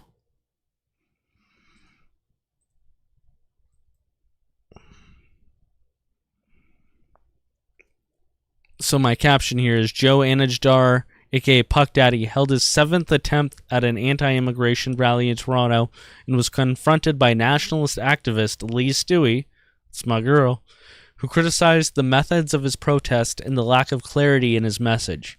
Chaos ensued. Okay, well, let's check it out. The anti-mass immigration rally put on by Joe Anajdar, aka Puck Daddy, was the 7th time attempting the same protest. Before you want to come at me for my lack of organizational skills. Today is underwhelming. I'm not happy. No. If you want me to be honest, I expected more people to show today. A lot of tough guys, you didn't stay. We're not doing a march today. So I wanted to come talk to you because I want to know, like, after, like, me and you have obviously exchanged words online. And you are? Lee. Oh, Lee, how are you? Good. Absolutely. So politely confronting him. So how you been, by the way? Good. I'm just coming at. He's scared. He's like, oh, that Lee. Yeah, I think I know where this is going. Ask you a few questions here because. Sure. By the way, see that mic there on Lee? If you guys want to go and confront people in real life, properly mic yourself up, you know, because then you can get good content where your voice, your opinion, you know, your side of the story gets properly told, right? That's very important. You've done this now 7 times. Yep. And now you're not marching today. It seems to be retreating. It's not retreating because we're standing. Is this like a gotcha moment? I've just told you, though, that this run-of-the-mill show up and protest method doesn't work. Why do you think it doesn't work? True. You're standing well, you gotta in Dundas. Hold on. Live in Toronto? I grew up here. But do you live in Toronto now? Let me finish do you know the landscape? Let me finish my point. You don't know the landscape, so you can't really say. I do know the landscape. Yeah, it's a hellscape. Yeah, we know. That's why you don't do it here. And if you do it here, you do it in a different way that doesn't lead to being a fucking shit show like this is. Escape? Like if you guys were to come to this Can I finish my point? You're gonna let me talk, right?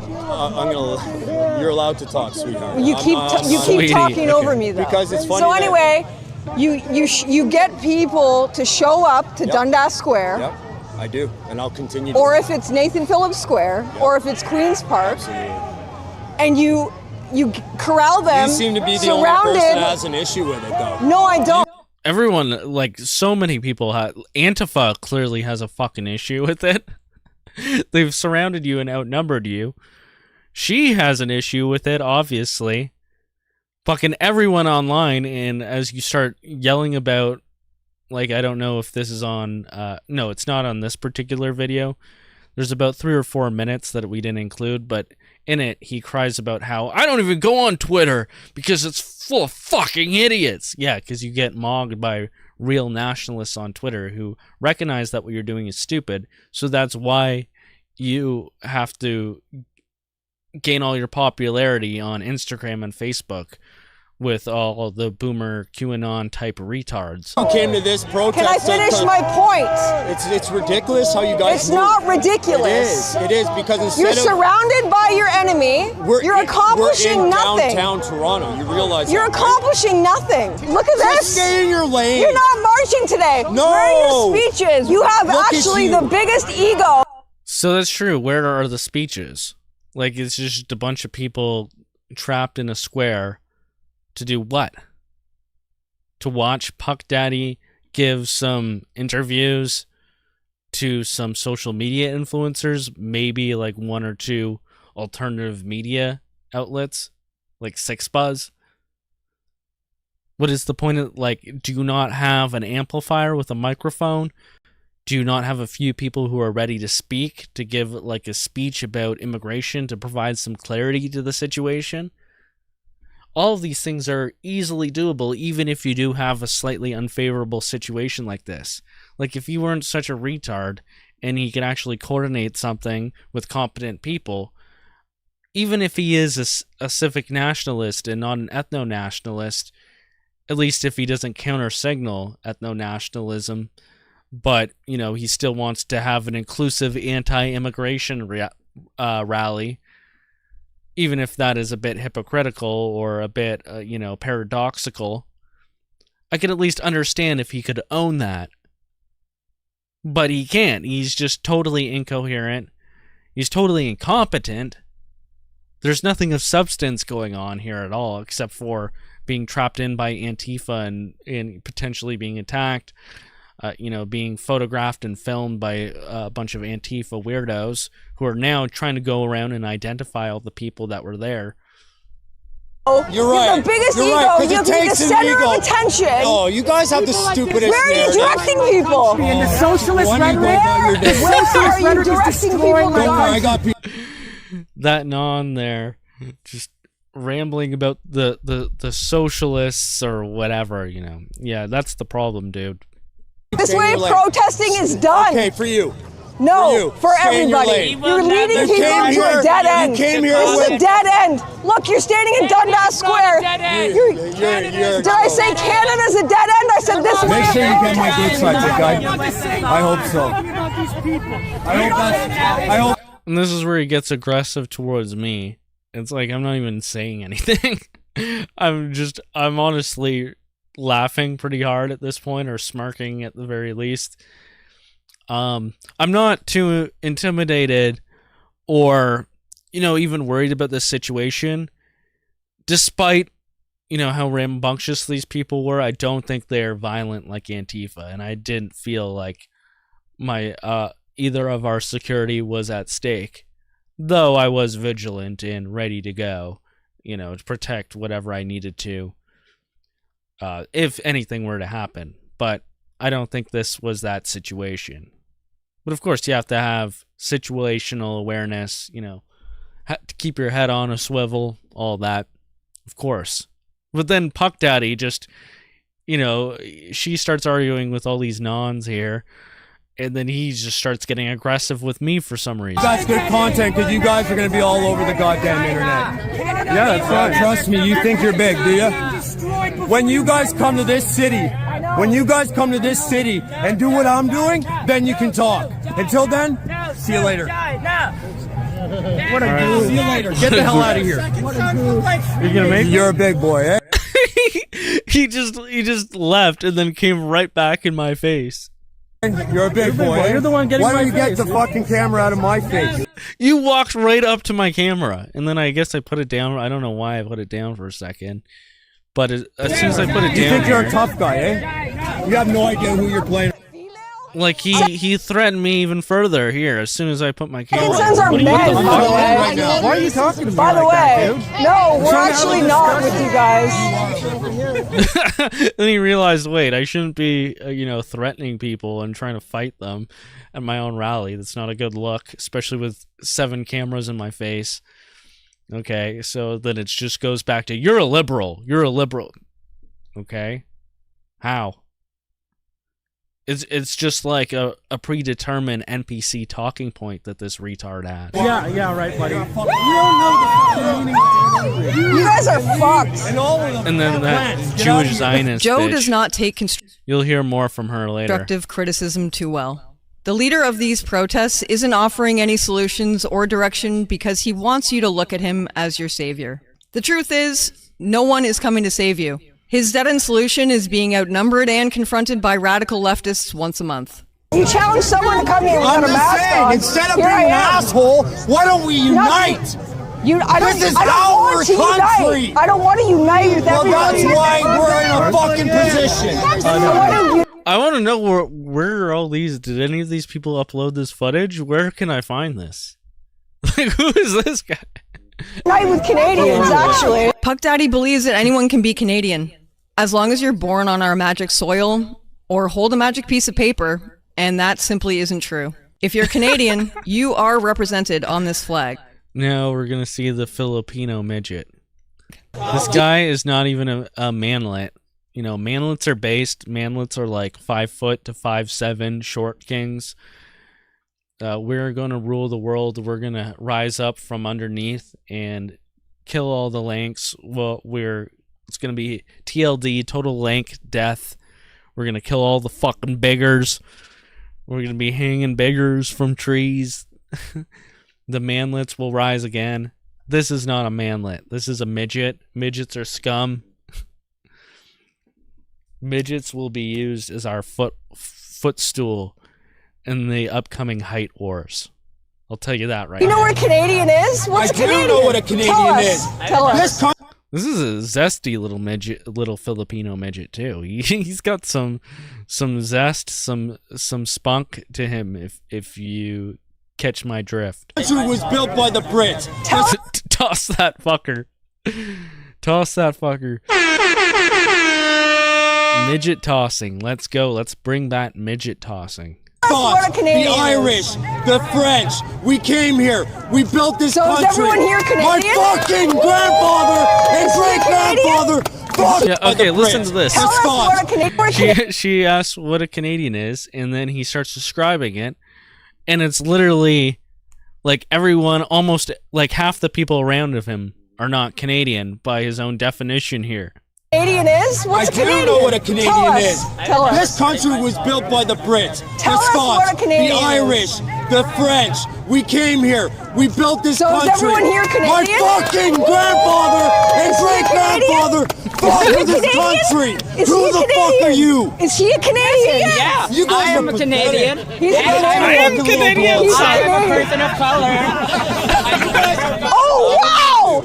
Holy, he's just as Canadian as me! Look at him! Look at him! He has a magic piece of paper that says he's Canadian! Lee, you can't just... Like, this is definitely some kind of hate crime right here. I don't know if it's because he's a retarded Filipino or because he's a midget.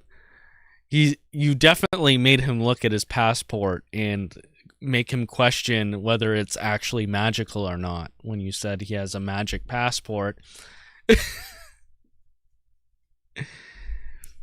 But yeah, I do not know what kind of person just has their passport handy, ready to show it off as if they're a citizen of that country, especially in a scenario like this. That is definitely not something you would see a real Canadian doing. Also note the Pierre Poilievre for Prime Minister hat that he's wearing. Which, yes, this is one zesty little Filipino midget.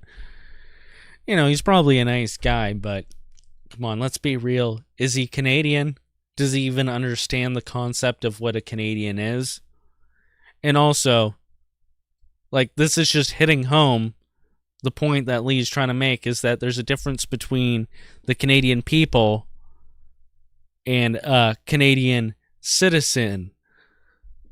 Especially when we're trying to say there's a lot of citizens that are here legally that probably ought not to be. And that this guy would do fine back in the Philippines. In fact, he'd probably be of normal height. He'd probably be just a normal gay guy in the Philippines. But instead he's here LARPing as a Canadian, flashing around his passport at an anti-immigration rally, making a farce out of our country. Well, this is the point that Lee is trying to make here. Right?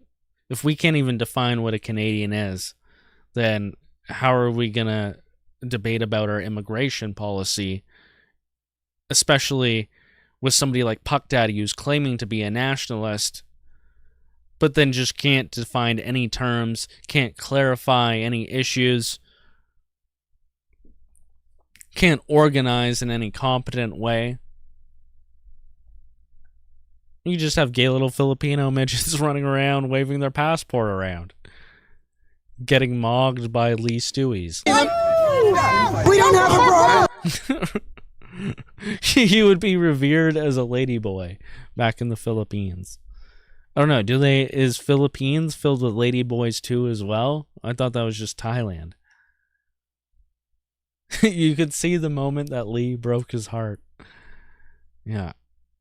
That's when he looked at his passport and realized that it didn't have magic sparkles that make him a Canadian. What's a Canadian? He has a magic piece of paper that says he's Canadian. We don't have a problem with immigration. What's a Canadian to you? Are you serious? Yes. A Canadian is a person who lives in... Now you have the eternal retard boomer lady, like perpetual freedom influencer protester. Lee found her Instagram after with the videos that she put out of this, and apparently she loves her dogs so much that she makes out with them. You know, you've heard of dog ladies. Oh, sorry, you've heard of cat ladies? This is a fucking one of them dog ladies, if you know what I mean. Yeah. To you. Are you serious? Yes. A Canadian is a person who lives in this country legally. A Canadian is a person who lives in this country illegally. They live here legally. And provides for themselves. And provides for themselves, okay? Who work. And they work, okay. It doesn't matter what color our skin is. Yes, it does. No, it doesn't. You know what? Yes, it does. Canadians are Shut in for a minute. Our blood all bleeds red. No. We all bleed red, you dumb bitch. You see this? Well, so do dogs and cats and fucking... I'm pretty sure that insects bleed red too, you dumb bitch. Every mammal bleeds red. I don't think there's a mammal that doesn't bleed red. So are you saying that black people are the same as animals? I don't know what your point is. No. We don't all think smart, you dumb bitch. This is a Canadian. We are our own demographic. Shield mogged. Shout out Operation Ensign. That is an Operation Ensign too. We bought ours at operationensign.ca. They are of great quality. I was wearing mine too that day as well. And that was one of the things I was defending. I was ready to defend me and Lee, our persons, but also our hats. I didn't want to get my hat snatched. That would be embarrassing. It's a good hat. Let's go over there. Get the fuck out. And just some crazy weird, like, I don't even know what kind of, I guess, European, maybe a Jewish weird woman screaming at Lee. Get the fuck out. Don't be here. Don't be here. Oh, that's real fucking, that's an old stock right there.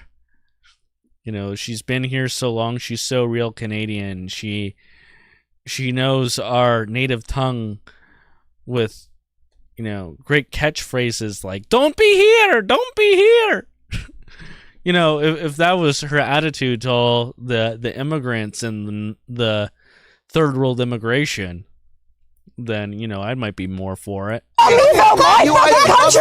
You're going to tell me about my country? You don't speak English. You don't know how to speak English. Get the fuck out of here, man.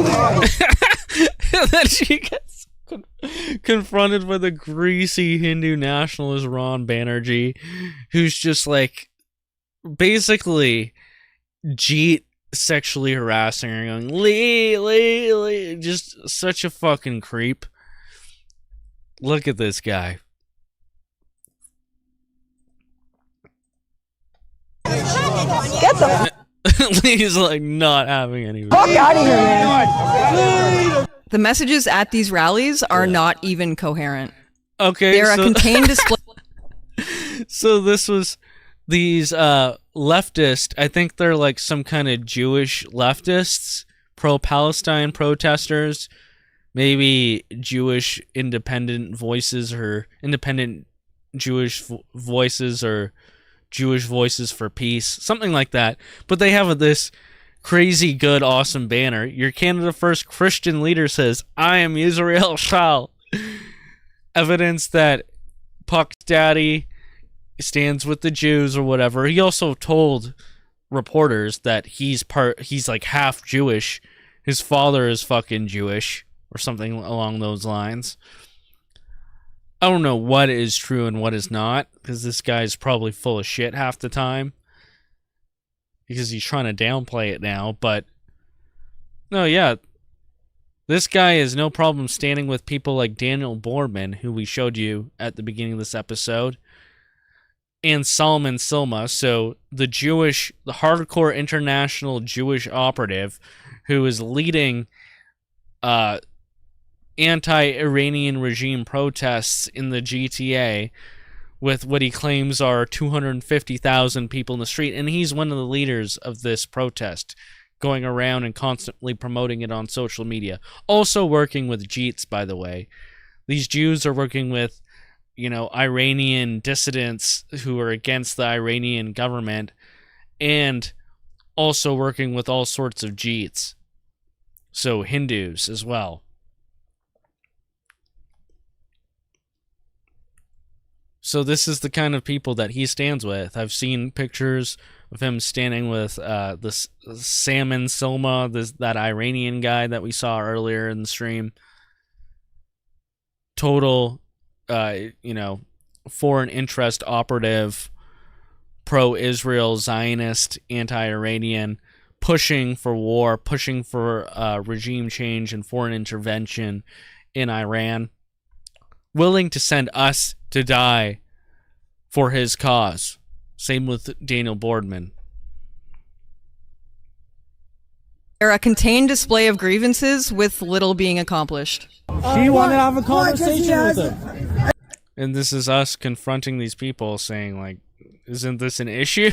An Israeli flag, is that your problem? That's one of my problems, yeah. Okay, big problem. That's a problem compared to all these. They're dragging us into wars with Palestine. Palestine doesn't belong here. Yeah, so they have no problem, excluding Islamic or Palestinians, whatever. When I go, no, I agree. Let's make sure they don't come here. Yes. They don't think very far into the future. I don't think these people think at all. These are just a different type of NPC. They just happen to be at this so-called anti-immigration rally. Yeah, they don't. I agree. That's the whole point. Neither the Zionist agitation or Iranian agitation. Iranian agitation? Excuse me, Now you have this stupid Jewish bish piping up. be a Canadian and a Zionist. Thank you so much. It has nothing to do with the other, and they don't contradict one another. Yeah, they 100% do. And you can 100% get the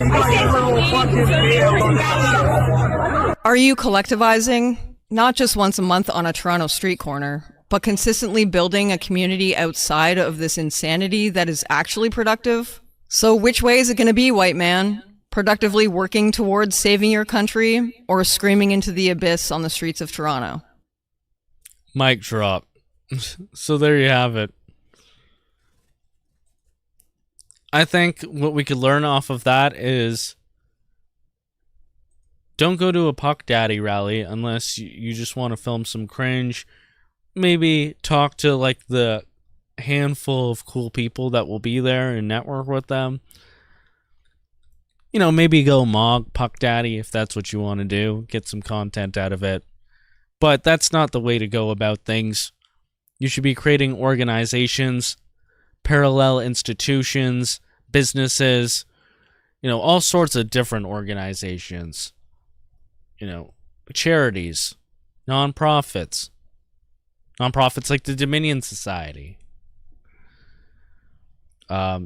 businesses that help out real Canadians, that employ real Canadians, that network with other real Canadians. Maybe even businesses or initiatives that stop Indian scammers and stuff like that. We should. I've seen these scammer payback, these different anti-scammer YouTube channels. Imagine people getting together and stopping and doing more to thwart all these Indian scammers that have come in here. CBC does it with the Fifth Estate, or at least they've done it once or twice. Why can't we have more media groups that do that? People like Tyler Oliveira, who came into Brampton and exposed the Indian people, like the Indian invasion going on in there. It's all about creating a parallel society, all that infrastructure, training, nurturing all the same professionals that the institutions have. But we have people who are true believers for our worldview, for our people, and we push forward with that. We may not have the same funding, we may not have the millions or billions that they have in funding, but what we lack in money and resources, we make up for in the pure heart, the pure energy, strength, and character that we have. And just these small things, just the will to fight back, this is so scary to the enemy, to the point where the government is writing reports saying that active clubs, that Second Sons is very prone to the violence is going to happen at any point now. They have to make up all these different lies. They have to shut it down. They have to shut us down off of social media platforms. They have to make up charges of hate speech in order to arrest us. Not just Second Sons. I'm talking about the greater, wider nationalist movements going on in Canada and across the West. They have to do whatever they can to shut us down. That's how delicate this billion-trillion-dollar industry is. This house of cards that they have is that just simply telling the truth, sticking by it, and, taking the punches and still standing up, that is extremely scary to them.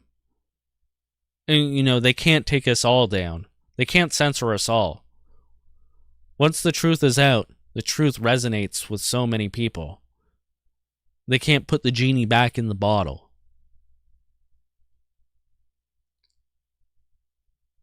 So it's these consistent things that you do day by day, and you live the life as somebody who wants to continue existing, that wants to see a future for yourselves and for your children especially, for future generations, for your people. If you live consistently a life that promotes that sort of thing, that promotes continual evolution and progress, then there's not really much that they can do. And if enough people did it, we would win, and we will win. I think on a long enough timeline, the truth will prevail. Unless we all get hit with a fucking meteor. I don't know.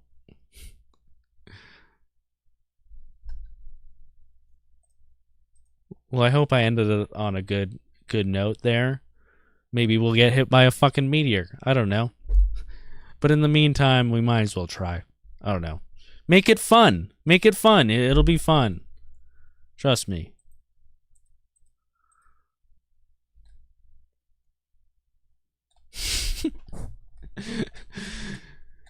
CRJ says, can you come back to BC? CRJ and I want some quality time with you. It's not going to go down how you think. It's especially not going to go down how CRJ thinks it's going to go down. So, you could try your luck. But as you were mentioning there, yes, I would love to come to BC again.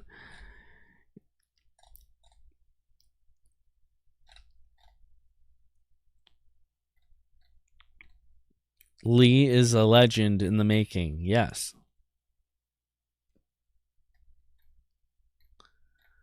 Justice for Father says, docs? Pfft, I'm ready for death. Let's fucking go.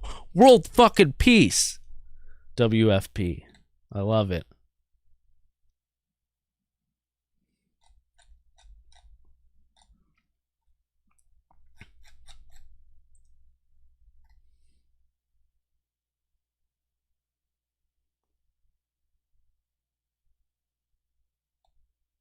Yeah, the organizer is unhinged. Yeah, Puck Daddy.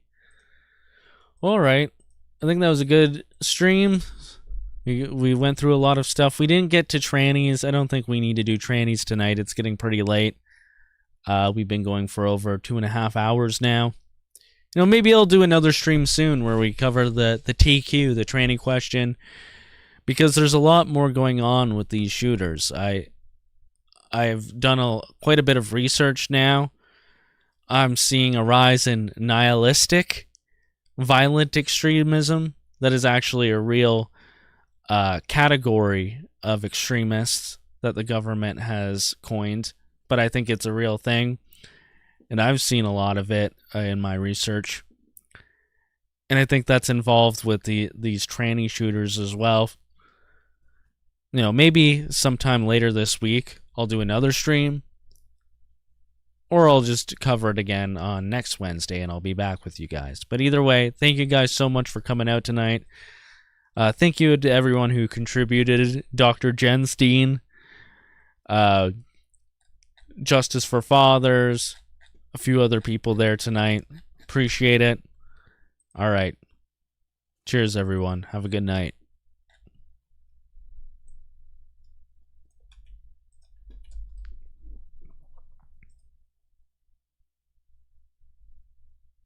Maybe we'll get hit by a meteor.